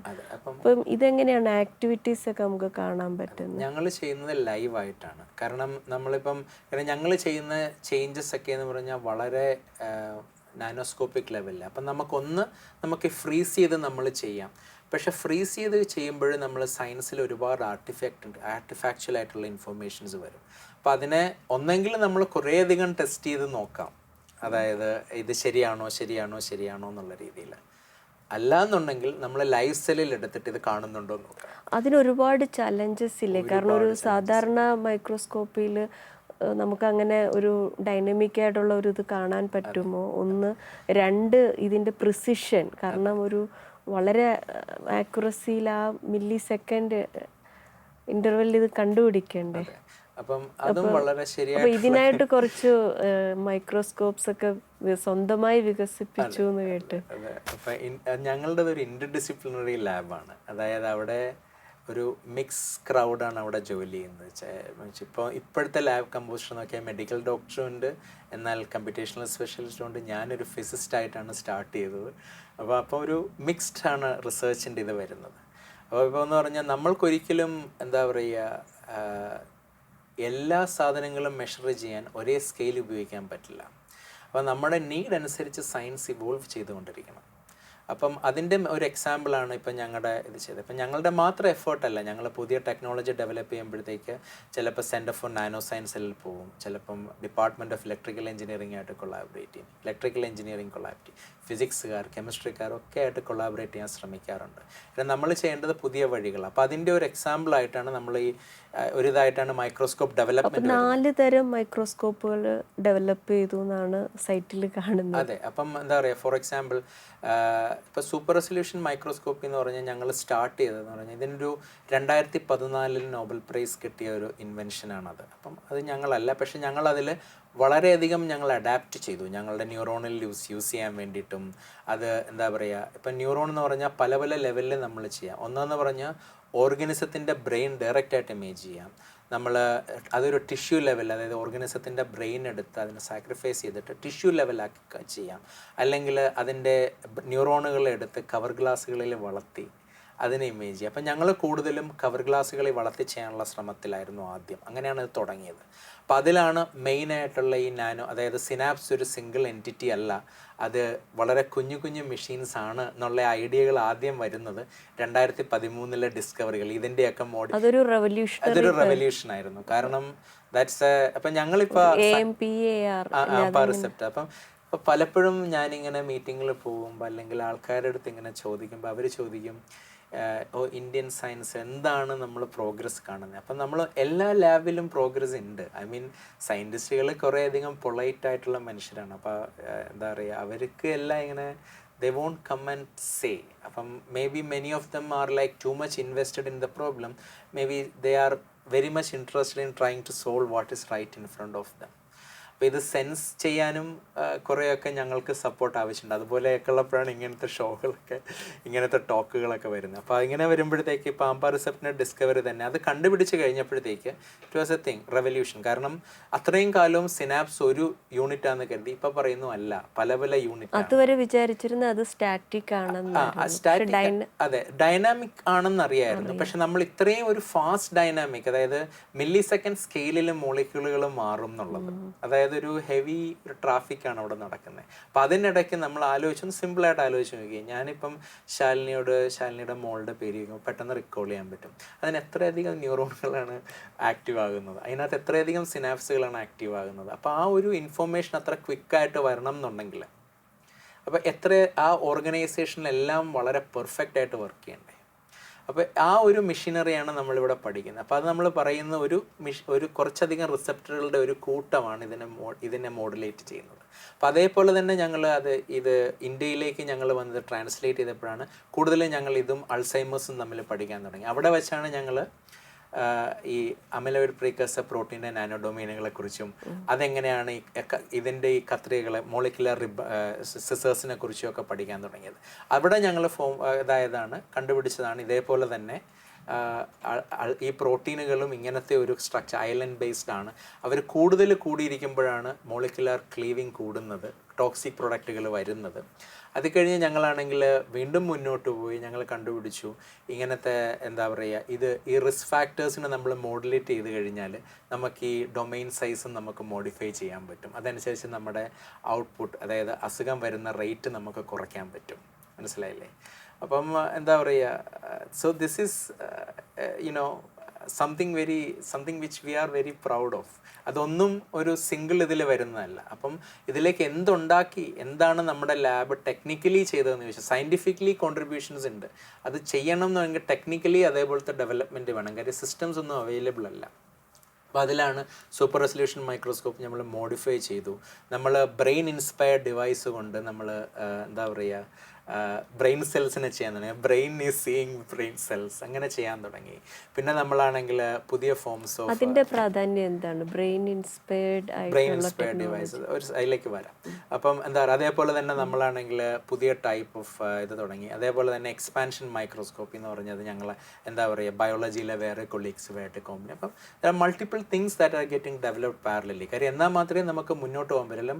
ഒരു ചോദ്യത്തിന് പല രീതിയിൽ നമ്മൾ ഉത്തരം നോക്കണം. നമ്മൾ ഓർമ്മയുടെ കാര്യം ഞാൻ പറഞ്ഞ പോലെ തന്നെ, കാര്യം എന്നാൽ മാത്രമേ നമുക്ക് ആ സെയിം ഇത് വാലിഡേറ്റ് ചെയ്യാൻ പറ്റുള്ളൂ. വാലിഡേറ്റ് ചെയ്യപ്പെട്ടാൽ മാത്രമേ നമുക്ക് ട്രാൻസ്ലേഷനിലേക്ക് പോകാൻ പറ്റുള്ളൂ. വാലിഡേറ്റ് ചെയ്യപ്പെടേണ്ടത് വളരെ പ്രാധാന്യം അർപ്പിക്കുന്ന ഒരു കാര്യമാണ്. ഇനിയിപ്പം ശാലിനി ചോദിച്ചു ന്യൂറോമോർഫിക് ഡിറ്റക്ഷൻ എന്താണ്. അപ്പം നമ്മളെന്ന് പറഞ്ഞാൽ ഇപ്പം സാധാരണ നമ്മുടെ എല്ലാവരുടെ കയ്യിലും മൊബൈൽ ഫോണിലൊരു ക്യാമറകളുണ്ട്. അപ്പോൾ ആ ക്യാമറകൾ നമ്മൾ ചെയ്യുമ്പോൾ ക്യാമറകളിൽ ഒരു അറേ ഓഫ് ഡിറ്റക്ടേഴ്സാണ് അതിനകത്തുള്ളത്. പല പല പിക്സലുകൾ അടങ്ങി ഇങ്ങനെ ഇത് കാണുന്നത്. അപ്പോൾ ഓരോ പിക്സലും ഓരോ സെൻസേഴ്സ് പോലെയാണ് വർക്ക് ചെയ്യുന്നത്. അപ്പം സാധാരണ നമ്മൾ ആ ക്യാമറ ഇട്ട് ഷൂട്ട് ചെയ്യുമ്പോഴത്തേക്ക് എല്ലാ സെൻസറും ഇപ്പം ഫോർ എക്സാമ്പിൾ നമ്മൾ 100 ഫ്രെയിംസ് പെർ സെക്കൻഡ് ഷൂട്ട് ചെയ്യുന്നതെന്ന് വെച്ചു, അല്ലെങ്കിൽ 50 ഫ്രെയിംസ് പെർ 100 ഫ്രെയിംസ് തന്നെ എടുക്കുക, അതാണ് കാൽക്കുലേറ്റ് ചെയ്യാനുള്ള. അതായത് ഓരോ 10 മില്ലി സെക്കൻഡിലും ഒരു ഷൂട്ട്, അല്ലെങ്കിൽ ആ ഫുൾ ഡാറ്റയും, അതായത് ആ പിക്സലുകളിലുള്ള എല്ലാ ഡാറ്റയും ഒരേ സമയത്ത് ട്രാൻസ്ഫർ ചെയ്യപ്പെടണം. മനസ്സിലായില്ലേ? അപ്പോൾ അതിൻ്റെ പ്രശ്നം എന്താ, ഓരോ സമയത്തും ട്രാൻസ്ഫർ ചെയ്യപ്പെടുന്ന ഡാറ്റയ്ക്ക് എല്ലാം ഫുൾ ഇൻഫോർമേഷൻ കണ്ടൻറ്റാണ്. അപ്പം ഞങ്ങൾ ചെയ്തതെന്ന് പറഞ്ഞാൽ ഇപ്പം അത് ചെയ്ത ഡേസിയിലെ ചേതൻ സിംഗ് താക്കൂർ എന്ന് പറഞ്ഞൊരു പ്രൊഫസറിൻ്റെയും ചന്ദ്രശേഖർ എന്ന് പറഞ്ഞ ഇലക്ട്രോണിക് എഞ്ചിനീയറിംഗിലൊരു പ്രൊഫസറുടെയും കൂടെയാണ് ഞങ്ങൾ ഈ വർക്ക് ഡെവലപ്പ് ചെയ്തത്. അപ്പോൾ അവിടെ ഞങ്ങൾ ചെയ്തതെന്ന് പറഞ്ഞാൽ ഇപ്പം നമുക്ക് ഒരു ഇമേജ് കിട്ടണം എന്നുണ്ടെങ്കിൽ എല്ലാം നമ്മൾ പ്രോസസ്സ് ചെയ്യേണ്ട കാര്യമില്ല. നമ്മൾ ആദ്യത്തെ ഒരു ഇൻഫോർമേഷൻ വേണം, പക്ഷേ അത് കഴിഞ്ഞിട്ട് നമുക്ക് ചേഞ്ചസ് മാത്രം ആഡ് ഓൺ ചെയ്താൽ മതി. ഫോർ എക്സാമ്പിൾ നമ്മൾ ഈ ഒരു റൂമിനെ നമ്മൾ ഫോക്കസ് ചെയ്യുമ്പോഴത്തേക്ക് നമ്മളിവിടെ എല്ലാവരും ഇരിപ്പുന്നുണ്ട് ആദ്യത്തേത്, പക്ഷെ നമ്മൾ എല്ലാ ഇൻഫോർമേഷനും കണ്ടിന്യൂസ് ആയിട്ട് ക്യാപ്ചർ ചെയ്യേണ്ട കാര്യമില്ല. നമ്മുടെ ചേഞ്ചസ് ക്യാപ്ചറായിട്ട് ആഡപ്പ് ചെയ്താലും മതി. മനസ്സിലായില്ലേ? അപ്പോൾ അതിനെ നമ്മൾ ഇവൻറ്റ് ഡിറ്റക്ഷൻ എന്ന് പറയും. അപ്പോൾ നമ്മൾ ചെയ്തതെന്ന് പറഞ്ഞാൽ ഈ ഒരു സാധാരണ SCMOS പോലത്തെ ക്യാമറകളെ ഇവൻറ്റ് ബേസ്ഡ് ക്യാമറകളായി ഇത് ചെയ്തു. അതായത് നമ്മൾ എല്ലാ സെൻസറിലും ഡിറ്റക്ട് ചെയ്യുന്നതിന് പകരം ഇൻഫോർമേഷൻ മാറുന്ന സെൻസേഴ്സ് മാത്രം ഡാറ്റ അയക്കുക. അപ്പോൾ ഗുണം എന്താണ്, ചെറിയ ഡാറ്റ ആയിരിക്കും, ഫാസ്റ്റർ ട്രാൻസ്ഫർ ആയിരിക്കും, നമുക്ക് ഇവൻറ്റ്സ് ആയതുകൊണ്ട് നമുക്ക് വളരെ സ്പീഡിൽ പോവാം, ലോ എനർജി ഡിവൈസസ്. അപ്പം എന്താ പറയുക, അപ്പോൾ ഇത് ഒരുപാട് ഇതാണ്. അപ്പോൾ ഇതിൻ്റെ ഒരു ഏറ്റവും ഇമ്പോർട്ടൻ്റ് ആയിട്ട് കാണുന്നത് മൈക്രോസ്കോപ്പിൽ സെർട്ടൺലി. അപ്പോൾ അത് ഞങ്ങളെടുത്തിട്ട് ഞങ്ങൾ ചെയ്തത് മെയിനായിട്ട് എൻ്റെ ഒരു ഡൊമൈൻ സയൻസിലെ ഒപ്റ്റിക്സ് മൈക്രോസ്കോപ്പിൽ വരുന്നത് ഡിഫ്രാക്ഷൻ ലിമിറ്റിന് താഴെ കാണാൻ പറ്റുക എന്നുള്ളത്. അതായത് സാധാരണ കൺവെൻഷണൽ മൈക്രോസ്കോപ്പുകൾക്കും ടെലസ്കോപ്പുകൾക്കും ഒക്കെ ഡിഫ്രാക്ഷൻ ലിമിറ്റ് ഉണ്ട്. അപ്പോൾ അതിന് താഴെ കാണാൻ പറ്റും. ഇപ്പം മൈക്രോസ്കോപ്പുകൾക്ക് അത് താഴെ കാണണം എന്നുണ്ടെങ്കിൽ നമ്മൾക്ക് പ്രത്യേക ടെക്നോളജീസ് ഡെവലപ്പ് ചെയ്യണം. അപ്പം ഞങ്ങളിപ്പോൾ എന്ന് പറഞ്ഞാൽ നമ്മൾ സിംഗിൾ മോളിക്യൂൾസ് എടുത്തു കഴിഞ്ഞാൽ അതെന്ന് പറഞ്ഞാൽ എല്ലായ്പ്പോഴും അത് തെളിഞ്ഞിരിക്കില്ല. നമ്മുടെ ഒരു മുറിയിൽ ലൈറ്റ് ഇടുന്ന പോലെ, ലൈറ്റ് ഇടുമ്പോൾ അത് ഓഫ് ആകുമ്പോൾ ഓഫ്. അതേപോലെ തന്നെ നമ്മൾ കണ്ടിന്യൂസ് ആയിട്ട് ലൈറ്റ് കൊടുത്താലും അത് അബ്സോർബ് ചെയ്യും, എമിറ്റ് ചെയ്യും, അബ്സോർബ് ചെയ്യും, എമിറ്റ് ചെയ്യും. പക്ഷേ കണ്ടിന്യൂസ് ആയിട്ടല്ല, ബ്ലോക്കായിട്ട്. കുറച്ച് കാലം അത് ഇങ്ങനെ ലൈറ്റ് എമിറ്റ് ചെയ്യും, കുറച്ച് നേരം അത് ഡാർക്കായിട്ടിരിക്കും, കുറച്ച് നേരം എമിറ്റ് ചെയ്യും, കുറച്ച് കാലം ഡാർക്കായിട്ടിരിക്കും. അപ്പം നമുക്കതെന്ന് പറഞ്ഞു കഴിഞ്ഞാൽ ഈ ഇവൻറ്റ് ക്യാമറാസ് ഉപയോഗിക്കുമ്പോൾ നമ്മൾ എപ്പോഴും ആ ഓൺ ഇവൻറ്റും ഓഫ് ഇവൻറ്റുമായിട്ട് നമുക്ക് തിരിച്ചറിയാൻ പറ്റും. അങ്ങനെ ചെയ്തപ്പോഴത്തേക്ക് നമുക്ക് പെട്ടെന്ന് മനസ്സിലായി നമുക്ക് ഇപ്പോൾ ഉള്ളതിനേക്കാളും 2 to 5 times നമുക്ക് അതിനെ ഇമ്പ്രൂവ് ചെയ്യാൻ പറ്റും. അതായത് ഞങ്ങൾ ആ ന്യൂറോമോർഫിക് ക്യാമറ വെച്ചിട്ട് ഡിറ്റക്ട് ചെയ്യുകയെന്ന് പറഞ്ഞാൽ ഏറ്റവും ലോവസ്റ്റ് റെസൊല്യൂഷൻ 2 to 3 നാനോമീറ്റേഴ്സ് ആണ്. അതായത് ഒരു മോളിക്യൂളിൻ്റെ സൈസ് സാധാരണ ലൈറ്റ് മൈക്രോസ്കോപ്പ് വെച്ചിട്ട്. അത് it's only possible with electron microscopes. ആ ഇലക്ട്രോൺ മൈക്രോസ്കോപ്സിന് എന്താ പറയുക, വളരെയധികം കോസ്റ്റ്ലി ആൻഡ് എന്താ പറയുക ഇൻഫ്രാസ്ട്രക്ചർ. അപ്പോൾ ശരിക്കും ഇലക്ട്രോൺ മൈക്രോസ്കോപ്പിനെക്കാട്ടിലും സൂക്ഷ്മതയിൽ അത്രയും പറയില്ല, ഇലക്ട്രോൺ അറ്റ്ലീസ്റ്റ് ഒരു ലോ ഗ്രേഡ് ഇലക്ട്രോൺ മൈക്രോസ്കോപ്പിന്റെ സൂക്ഷ്മതയിൽ നമുക്ക് എത്താം. പക്ഷെ ഗുണമെന്ന് പറഞ്ഞാൽ ലൈഫ് നമുക്ക് മെയിൻറ്റെയിൻ ചെയ്യാം. ഇലക്ട്രോൺ മൈക്രോസ്കോപ്പിൽ നമ്മൾ നോക്കുമ്പോൾ നമുക്ക് ലൈവായിട്ട് ചെയ്യാൻ ബുദ്ധിമുട്ടാണ്.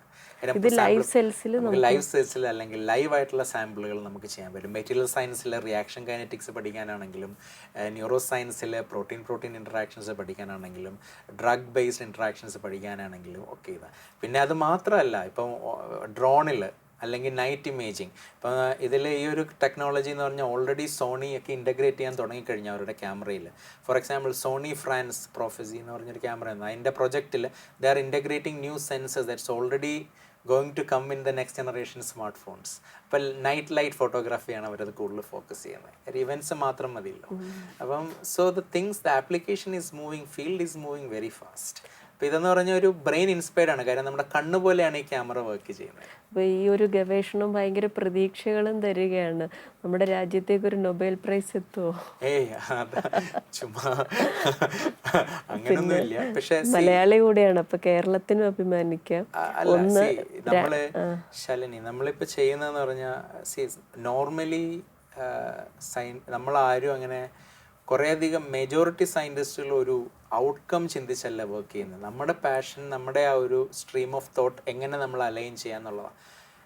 എത്രയോ ആൾക്കാരുടെ പരിശ്രമത്തിൽ നിന്നാണ്. ചിലപ്പോൾ ഞാൻ ഈ കാണുന്ന ചേഞ്ചസ് വളരെ ചെറുതായിരിക്കാം. അപ്പോൾ ഏതെങ്കിലും നല്ല ഒരു മനുഷ്യൻ വന്ന്, നല്ല ബുദ്ധിമാനായ മനുഷ്യൻ വരുമ്പോൾ he can make a larger step.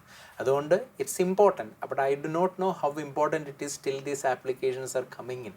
U understand? ഈ മെഡിക്കൽ രംഗത്തേക്ക് ഒരുപാട് സാധ്യതകൾ ഇത് തുറന്നിടുന്നത് പോലെ തന്നെ നമ്മുടെ ടെക്നോളജി രംഗത്തേക്കും ഒരുപാട് സാധ്യതകൾ തുറന്നിടുകയാണ്. കാരണം ഈ വികസിപ്പിച്ച ലൈറ്റ് ന്യൂറോമോർഫിക് ലോക്കലൈസേഷൻ മൈക്രോസ്കോപ്പി ഇപ്പോൾ പറഞ്ഞതുപോലെ. അപ്പോൾ ഇത് ഭാവിയിൽ നമ്മുടെ കമ്പ്യൂട്ടിംഗ് ടെക്നോളജിയെയും പിന്നെ ചിപ്പുകളെയും ക്യാമറയൊക്കെ എങ്ങനെയൊക്കെ മോഡിഫൈ ചെയ്യും? നമ്മൾ ബയോളജിയിൽ നിന്ന് ഫിസിക്സിൽ നിന്ന് ഇലക്ട്രോണിക്സിൽ നിന്ന് computer will see. So I will try. So നമ്മളിപ്പോൾ സാധാരണ എന്ന് പറഞ്ഞാൽ, എൻ്റെ അറിവ് വെച്ച് ഞാൻ പറയാം, നമ്മളിപ്പം സാധാരണ ഇലക്ട്രോണിക് ഡിസൈൻസ് എന്ന് പറഞ്ഞാൽ ഫൺ ന്യൂമാൻ ആർക്കിടെക്ചേഴ്സ് ഉപയോഗിക്കപ്പെടുന്നത്. അതായത് എന്താ പറയുക, അതിന് നമ്മൾ മെമ്മറി ആൻഡ് അതായത് എല്ലാം ഒരു ഇതിലേക്ക് ഒരു പ്രത്യേക രീതിയിലേക്കാണ് നമ്മൾ ചെയ്യുന്നത്. അതിന് വേറെ രീതിയിലുള്ളതാണ് ഹവാർഡ് മോഡൽ. അപ്പം നമ്മൾ അത് ഡാറ്റ സ്റ്റോർ ചെയ്യുന്നത്, റിട്രീവ് ചെയ്യുന്നത് ഇച്ചിരി ഡിഫറെൻറ്റ് സ്ട്രക്ചേഴ്സിൽ നിന്നാണ്. നമുക്ക് പക്ഷേ അതിന് ഒരേ ഒരു കാര്യം സ്പീഡപ്പ് ആകാനായിട്ട് അതിന് പല പല റോഡുകൾ ഉപയോഗിക്കാം. അതിന് ഒരു വഴിക്ക് പകരം 2 വഴി ഉപയോഗിക്കാം, 3 വഴി ഉപയോഗിക്കാം. അതൊക്കെ ഇതായിട്ട് വരും. പക്ഷെ നമ്മുടെ ബ്രെയിൻ എന്ന് പറഞ്ഞാൽ ഇച്ചിരി വ്യത്യാസമാണ്. അത് സ്റ്റോർ ചെയ്യുന്നതും റിട്രീവ് ചെയ്യുന്നതും ഒരേ സ്ട്രക്ചറിൽ നിന്നാണ്. അതായത് സിനാപ്സിൽ അല്ലെങ്കിൽ ന്യൂറോണൽ നെറ്റ്വർക്കിൽ നിന്നാണ്. അത് ഈ ഒരു ക്ലാസിക്കൽ ഇലക്ട്രോണിക് ആർക്കിടെക്ചറിൽ നിന്ന് ഇച്ചിരി വ്യത്യാസമുണ്ട്. അപ്പം നമ്മൾ ഇതേപോലത്തെ പഠനങ്ങൾ വരുമ്പോഴത്തേക്ക് നമ്മൾ എന്താ പറയുക, അസുഖത്തെക്കുറിച്ചും ഫണ്ടമെൻ്റൽ ബ്രെയിൻ ബിഹേവിയറിനെ കുറിച്ചും മാത്രമല്ല, നമ്മൾ പുതിയ ടെക്നോളജി ഉണ്ടാക്കുന്നതിനുള്ള ഒരു ബയോ മോഡൽ ബേസ്ഡ് ഇൻസ്പിറേഷൻ കൂടെയാണ് ഇങ്ങനത്തെ സിസ്റ്റങ്ങൾ. ബ്രെയിൻ മാത്രമല്ല, ബയോളജിയിൽ ഏതെടുത്താലും that are the most efficient systems. they know how to respond to the challenges and human സെല്ലാണ് ഏറ്റവും വലിയ എഞ്ചിനീയറിംഗ് വിസ്മയം. അത് തന്നെ. അപ്പം അതാ ഞാൻ പറഞ്ഞത്. അപ്പോൾ എന്ന് പറഞ്ഞാൽ അതിനെക്കുറിച്ച് കൂടുതൽ പഠിക്കുമ്പോഴത്തേക്ക് എപ്പോഴും നമ്മൾക്ക് സെൻസിങ്ങിനാണെങ്കിലും എങ്ങനെ ഒരു സിറ്റുവേഷൻ ടാക്കിൾ ചെയ്യണമെന്നുണ്ടെങ്കിലും കൂടുതൽ കുറേയധികം ഇൻസ്പിറേഷനിലാണ് ഈ കാണുന്ന ഈ ഒരു ലോകം. അതായത് അപ്പം അപ്പോൾ അതേപോലത്തെ ഇപ്പോൾ ഫോർ എക്സാമ്പിൾ കണ്ണെന്ന് പറഞ്ഞാൽ അല്ലെങ്കിൽ ബ്രെയിൻ എടുത്തു കഴിഞ്ഞാൽ ഇതേപോലെ ഒരു സെൻസറായിട്ട് അല്ലെങ്കിൽ ഒരു ഇതായിട്ടല്ല, നമുക്ക് അങ്ങനെ ഒരു ബാൻഡ്വിഡ്ത്ത് ലിമിറ്റേഷൻ അതിനില്ല. അപ്പോൾ ഒരേ കാര്യം നമ്മുടെ കണ്ണിന് സ്റ്റാറ്റിക് ഇമേജസും കാണാൻ പറ്റും, മൂവിങ് ഇമേജസും കാണാൻ പറ്റും. പല പല സ്പീഡിലും പല പല ഇതിലും കാണാൻ പറ്റും. ഒരു ന്യൂറോൺ എടുത്തു കഴിഞ്ഞാൽ 200 ഹേർട്സ് അതിലാണ് ഇത് ചെയ്യുന്നത്. അപ്പോൾ അതെന്ന് പറഞ്ഞാൽ ഗിഗാ ഹേർട്സിൽ പ്രവർത്തിക്കുന്ന പല ഡിവൈസുകളെക്കാളും വളരെയധികം നന്നായിട്ട് കമ്പ്യൂട്ട് ചെയ്യാൻ എബിലിറ്റി ഉള്ളതാണ്. അപ്പോൾ അതിനെക്കുറിച്ച് നമ്മൾ പഠിക്കുക എന്നുള്ളത് ഇറ്റ്സ് വെരി ഇമ്പോർട്ടൻറ്റ്. ഇപ്പോൾ ഇന്ത്യയിലാണെങ്കിലും നമ്മളത് കണ്ടുപിടിച്ചു. ഇപ്പോൾ പലയിടത്തും ഈ ഒരു ഗ്യാപ്പ് നമ്മൾ കണ്ടുപിടിച്ച് ഇപ്പോൾ IISc തന്നെ ബ്രെയിൻ ആൻഡ് കമ്പ്യൂട്ടർ ഡിവൈസസ് അല്ലെങ്കിൽ അതിൻ്റെ കോഴ്സ് AI സെൻറ്റേഴ്സ് തുടങ്ങുന്നു. അതിന് പാരലായിട്ട് പല ഇന്ത്യയിൽ IITകളിലും NITകളിലും ഒക്കെ സിമിലർ ടൈപ്പ് കോഴ്സസ് സ്റ്റാർട്ട് ചെയ്യുന്നു. വിച്ച് മീൻസ് ലൈക്ക് നമ്മളൊരു കമ്മ്യൂണിറ്റി എന്ന് പറഞ്ഞാൽ ഇന്ത്യയുടെ ഒരു സ്ട്രെങ്ത് എന്ന് പറഞ്ഞു കഴിഞ്ഞാൽ that we can use interdisciplinary research very well. അപ്പം അതെന്ന് പറഞ്ഞാൽ at a fraction of cost that we can do it at US or in Europe. അപ്പോൾ ഈ ഒരു ചാൻസ് തരുന്നതെന്ന് പറഞ്ഞു കഴിഞ്ഞാൽ അത് അങ്ങനെ ഉപയോഗിക്കാൻ വേണ്ടിയിട്ടുള്ളൊരു സാധ്യതയാണ്. അപ്പോൾ ഇങ്ങനെ എൻജിനീയേഴ്സ്, ഡോക്ടേഴ്സ്, എന്താ പറയുക, ബയോളജിസ്റ്റ് എല്ലാം ഒരു ടീമിൽ വർക്ക് ചെയ്യുക, ഏതെങ്കിലും ഒരു മിഷൻ മോഡ് രീതിയിൽ. ഓക്കെ, ഞങ്ങളുടെ ലാബ് കുറേ കൂടെ ഡൈവേഴ്സ് ഫോക്കസിങ്, ഇൻഡസ്ട്രിയൽ ആപ്ലിക്കേഷൻ ഒരെണ്ണത്തിൽ മാത്രം. അതേപോലെ തന്നെ you can try to have mission mode projects on each of these things, which government is actually doing. NRF ഒക്കെ സ്റ്റാർട്ട് ചെയ്തിട്ടുണ്ട് അങ്ങനത്തെ. പക്ഷേ that's the way to go. അപ്പോൾ I see that if well planned, നമ്മൾക്ക് 50-60 വർഷം നിൽക്കേണ്ടി വരില്ല. If the investment and support from the government at the right time, the acceleration can be much faster than we imagine. അപ്പോൾ ഈ Alzheimer's മറ്റു മറവി രോഗങ്ങളൊക്കെ നേരത്തെ കാലേക്കൂട്ടി കണ്ടെത്താൻ ഇപ്പം ഒരു സ്റ്റാർട്ടപ്പ് തുടങ്ങിയല്ലോ. അപ്പോൾ അതിന് ഇപ്പോൾ തുടക്ക സമയത്ത് ഒരുപാട് പ്രശ്നങ്ങൾ അനുഭവിക്കുന്നുണ്ടായിരിക്കുമല്ലോ. അപ്പോൾ എന്തൊക്കെ വെല്ലുവിളികൾ അനുഭവിക്കുന്നുണ്ട്? നമുക്ക് എന്തൊക്കെയാണ് സയൻസ് ഫിലാൻത്രോപ്പിസ്റ്റുകളിൽ നിന്നും അല്ലെങ്കിൽ സർക്കാരിൽ നിന്നുമൊക്കെ പിന്തുണ എത്രത്തോളം ആവശ്യമാണ്? നമ്മളുടെ രാജ്യത്ത് there are so many good people who want to support these kind of things. പക്ഷെ അവരുടെ നമ്പേഴ്സ് കുറവാണ്. അപ്പം എന്താ പറയുക, അതേപോലെ തന്നെ ഒരുപാടധികം കേസസിനെ അവർക്ക് സപ്പോർട്ട് ചെയ്യേണ്ടി വരുന്നുണ്ട്. ഇപ്പോൾ ഇന്ത്യ എന്ന് പറഞ്ഞു കഴിഞ്ഞാൽ നമ്മൾ ഫേസ് ചെയ്യുന്ന മൾട്ടിറ്റ്യൂഡ്സ് ഓഫ് പ്രോബ്ലംസ് ആണ്. അതായത് ലൈഫ് സ്റ്റൈൽ മാനേജ്മെൻറ്റ്, അതായത് education sector, technology sector, health care sector. അപ്പോൾ അതിനകത്ത് ഹെൽത്ത് കെയർ സെക്ടർ അതിലൊരു ഭാഗം മാത്രമാണ്. സാധാരണ ഫണ്ടിങ് ഏജൻസീസ് നോക്കുമ്പം രണ്ട് രീതിയിലാണ് അറ്റ്ലീസ്റ്റ് എൻ്റെ എക്സ്പീരിയൻസിൽ നിന്ന് എനിക്ക് മനസ്സിലായത്. കുറച്ചധികം firms and VCs and organisations അവർ ലോങ് ടൈം കമ്മിറ്റ്മെൻറ്റിന് തയ്യാറാണ്. അതായത് അവർക്ക് ആ ഒരു വളരെ ക്ഷമയോടുകൂടിയ ക്യാപിറ്റൽ തരാൻ ദേ ആർ വെരി ഹാപ്പി. പിന്നെ വളരെയധികം എന്ന് പറഞ്ഞാൽ വേണ്ടത് വളരെ ഫാസ്റ്റ് ടേൺ ഓവറാണ്. അതാണ് മെജോറിറ്റി. അതായത് 2 വർഷം 3 വർഷത്തിലൊക്കെ ഒരു ഔട്ട്പുട്ട് കൊടുക്കുക. പക്ഷെ ഇതേപോലത്തെ മൾട്ടി വെർട്ടിക്കലുള്ള ഡീപ്പ് സയൻസ് റിസർച്ചിനൊക്കെ 7-8 വർഷമൊക്കെ എടുക്കും മിനിമം ഒരു മെച്യൂരിറ്റി ലെവൽ എത്താനായിട്ട്. അപ്പം അതിന് വേണ്ട ഒരു പേഷ്യൻ്റ് ക്യാപിറ്റൽ നമുക്ക് ഉണ്ടാകണം. അപ്പം പിന്നെ രണ്ടാമത്തത് ഹെൽത്ത് കെയറിൽ റെഗുലേറ്ററി ഇത്. അപ്പം നമ്മൾക്കെന്ന് പറഞ്ഞാൽ ഒരുപാട് support. I'm not saying there is lot of support from BIRAC and ICMR and so on. But somehow to hasten it and try to make sure that ഇത് കുറേ കൂടെ സ്പീഡിലും കുറേ കൂടെ എന്താ പറയുക ഫോക്കസ്ഡ് ആയിട്ടും പോവുക. കാര്യം ആക്സിലറേറ്റഡ് അപ്രൂവലുകൾ മെഡിസിൻ ആണെങ്കിലും അപ്പോൾ FDA ചെയ്യുന്നുണ്ടല്ലോ. അതേപോലെ can we try to bring some of these technologies or some of the pharmacological intervention to push. മൂന്നാമത്തേതെന്ന് പറഞ്ഞാൽ എന്താ പറയുക, ഇപ്പം ഫോർ എക്സാമ്പിൾ നമ്മൾ റെഗുലർ VC ഫണ്ട്സ് ഒക്കെ നമ്മൾ നോക്കിക്കഴിഞ്ഞാൽ നമ്മൾ കുറേയധികം ജനറിക്, ഇപ്പോൾ ഫാർമ കമ്പനികളാണെങ്കിലും കുറേ നമ്മൾ ജനറിക് മാർക്കറ്റിലാണ് റിസർച്ച് ചെയ്യുന്നത്. അപ്പോൾ I feel like there should be more push for non generic ones like development based. അപ്പോൾ അതിന് കുറേ കൂടെയൊക്കെ സപ്പോർട്ടുകൾ കൂടുതൽ വരും തോറും ഈ ഫീൽഡ് ഓപ്പൺ അപ്പ് ആവും. ഇപ്പം ഞാൻ വന്നു, അതേപോലെ കൂടുതൽ ആൾക്കാർ വരും. ലാസ്റ്റ് എന്ന് പറഞ്ഞു കഴിഞ്ഞാൽ നമ്മൾക്ക് ചെയ്യേണ്ടത് we also need to think about other useful models like ഇസ്രായേലിൻ്റെ മോഡൽ. ഇപ്പോൾ ഇസ്രായേൽ ഫോർ എക്സാമ്പിൾ നമ്മളിപ്പം പെർ ക്യാപിറ്റ റിസർച്ചിന് നമ്മൾ കൊടുക്കുന്നത് ഇപ്പം USA ഒക്കെ എന്ന് പറഞ്ഞാൽ സോ ഇറ്റ്സ് അറൗണ്ട് 3-5% ഒക്കെയാണെന്ന് തോന്നുന്നു. So it's around $800 to $900 billion. അതേപോലെ തന്നെ ഇസ്രായേൽ എന്ന് പറഞ്ഞാൽ ഇപ്പോൾ 29-30 ഒക്കെ ഉള്ളൂ എങ്കിലും അവരുടെ ആ പെർ ക്യാപിറ്റ ഇസ് ഹൈ. അപ്പം ഇപ്പോൾ കൊറിയയൊക്കെ ആണെങ്കിൽ അപ്പം we have to somehow find a balance between our needs in around all the other things versus this one. അപ്പം നമ്മൾക്ക് ഇതൊരു ഈ ഫോർ എക്സാമ്പിൾ ആൾസൈമേഴ്സ് അല്ലെങ്കിൽ ഹെൽത്ത് കെയർ സെക്ടർ ഇന്ത്യയിൽ ഒരു ടിക്കിംഗ് ടൈം ബോംബാണ്. അപ്പം you need to have intervention and planning. അപ്പം അതിനെല്ലാത്തിനും വേണ്ട കാര്യങ്ങൾ നമുക്കുണ്ടായിരിക്കണം. അപ്പോൾ there are technologies that are coming in എന്ന് വെച്ച് we should not shy away from doing this. Second last thing is private partnership. അമേരിക്കയിലും ചൈനയിലും ഒക്കെ 75% ആണ്. India is I do not know whether it is may be like less than 20%. അപ്പം we have a lot of people who can channel this into efforts. അപ്പോൾ ഇപ്പോൾ എന്ന് പറഞ്ഞു കഴിഞ്ഞാൽ കുറേയധികം വീണ്ടും you see that effort is being revamped, renewed, and it is coming to the ground. But next 4 to 5 years will tell us how fruitful that transition is. So we are also looking forward and we hope that that such a thing will happen. ഈ ഗവേഷണം നമ്മുടെ ഒരു ഐഡൻറ്റിറ്റിയെക്കുറിച്ച്, നമ്മുടെ ബോധത്തെക്കുറിച്ചൊക്കെ എത്രമാത്രം കാഴ്ചപ്പാട് നൽകുന്നുണ്ട്? ഇപ്പോൾ ദീപകിൻ്റെ ഒരു ലൈഫ് ഫിലോസഫി അത് എത്രത്തോളം മാറ്റിയിട്ടുണ്ട്? ന്യൂറോ സയൻസ് എന്ന് പറഞ്ഞു കഴിഞ്ഞാൽ scientist are part philosophers part scientist. അങ്ങനെയാണ്.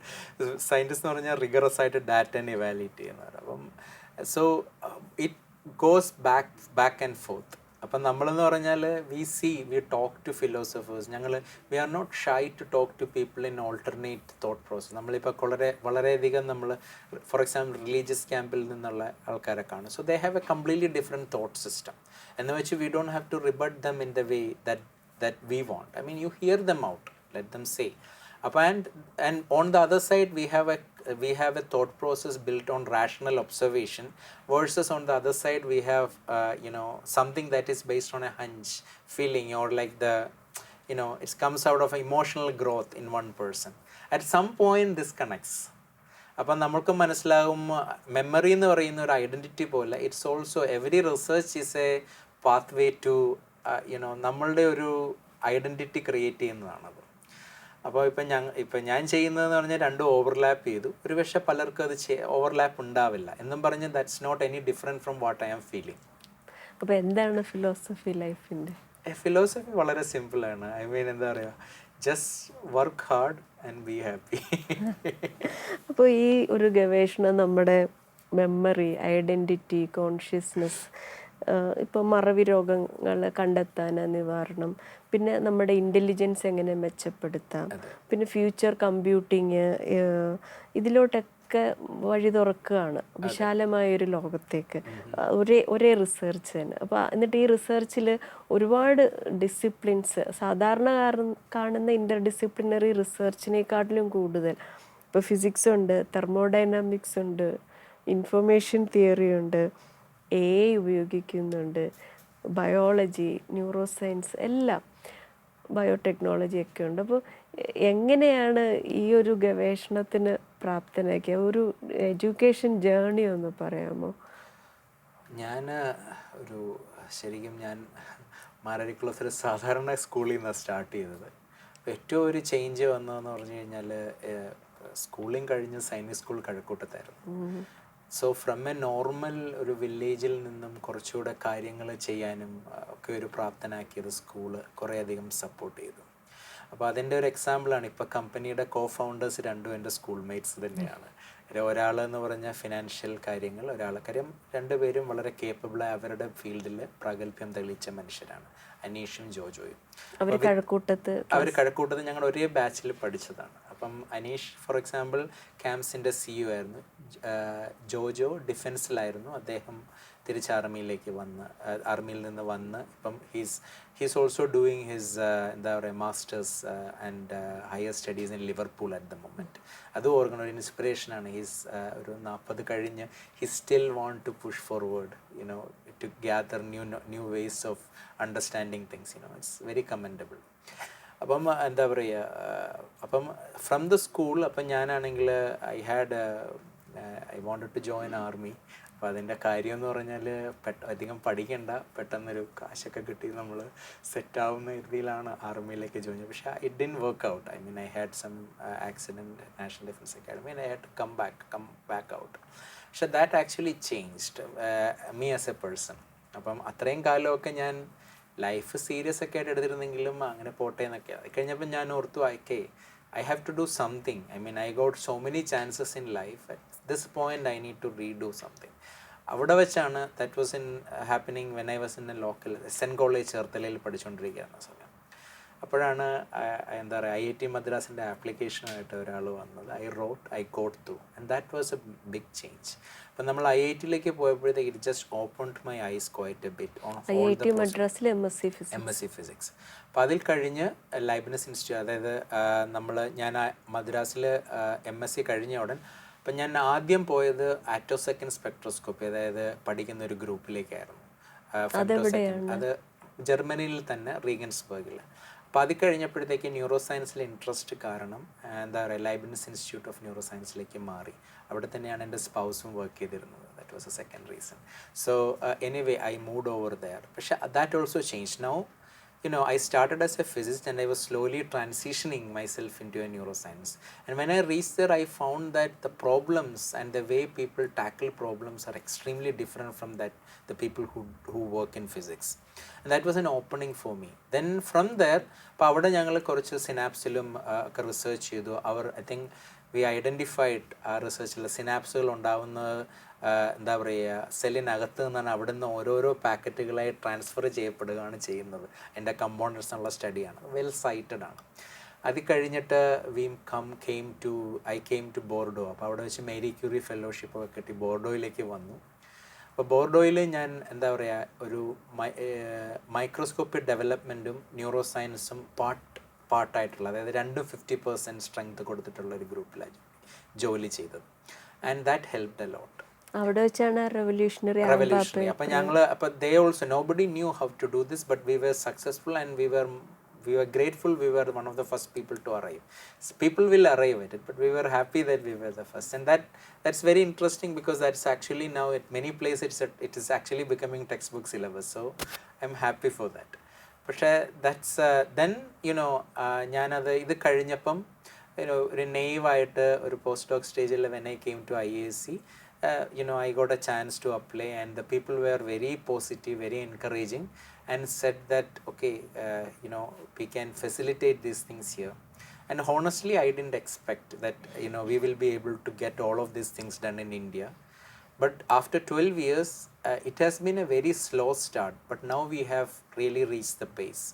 But much of it is also thanks to the students and the people in my lab.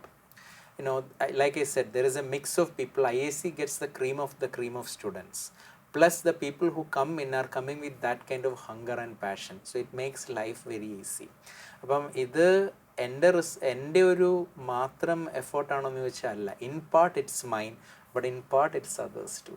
It also includes collaborators, students and so on. Thanks to all of them. അപ്പോൾ ഈ അൾസൈമേഴ്സിനെ നമുക്ക് തുടക്കത്തിലേ നുള്ളിക്കളയാനും അടുത്ത സാങ്കേതിക വിപ്ലവത്തിനും India വേദിയാവട്ടെ. നമുക്ക് ഇപ്പോൾ ഒരു വികസിത രാഷ്ട്രമാകണമെന്നുള്ള സ്വപ്നം എത്രയും വേഗം പോവുകയാണ് ചെയ്യട്ടെ. പിന്നെ സയൻസ് ടോക്കിനായി സമയം കണ്ടെത്തിയതിന് വളരെയധികം നന്ദി. ഇത് കേരളത്തിനും ഏറ്റവും ആവശ്യമാണ്. നമ്മുടെ ആവറേജ് ഏജ് 37 ആണ്. അപ്പം പഠനം നഗരങ്ങൾ കോൺസെൻട്രേറ്റ് ചെയ്താണ് പഠനങ്ങൾ നടന്നേക്കുന്നത്. അതിലൊക്കെ ഒരു 33% മേളിൽ മറവി രോഗങ്ങളുണ്ടെന്നാണ് സീനിയർ സിറ്റിസൺസിൽ. അതിൽ പകുതിയിലേറെ അൾസൈമേഴ്സ്. എനിക്ക് തോന്നുന്നു ഇതുവരെയുള്ള ഇപ്പം ഒരു 98th എപ്പിസോഡാണ്. ഇതുവരെയുള്ള റിസർച്ചിൽ ശരിക്കും ഏറ്റവും പ്രധാനപ്പെട്ട റിസർച്ച് ഇതാണെന്നാണ് എനിക്ക് തോന്നുന്നത്. വളരെ നന്ദി. It's very humbling when you say that. ഞാൻ വളരെ ഗ്രേറ്റ്ഫുൾ ആണ് ഇങ്ങനെ ഒരു ഓപ്പർച്യൂണിറ്റി തന്നതിന്. And I wish you all the best for many episodes to come. Thank you. And I hope that all this effort that you are putting, അതായത് എല്ലാം ജനങ്ങളിലേക്ക് translate ചെയ്യപ്പെടും. ഞങ്ങൾക്കൊരു ഫ്യൂച്ചറിൽ ഒരു നല്ല ന്യൂറോ സയൻറ്റിസ്റ്റ് അല്ലെങ്കിൽ നല്ല ഫിസിസ്റ്റ്, നല്ല കെമിസ്റ്റിനെ ഇന്ത്യക്ക് കിട്ടാനായിട്ട് ഈ ഷോ ഒരു ഇതായിരിക്കട്ടെ എന്ന് പ്രാർത്ഥിക്കുന്നു. This is Science Talk. Until next time, keep asking questions, staying curious and building a better tomorrow.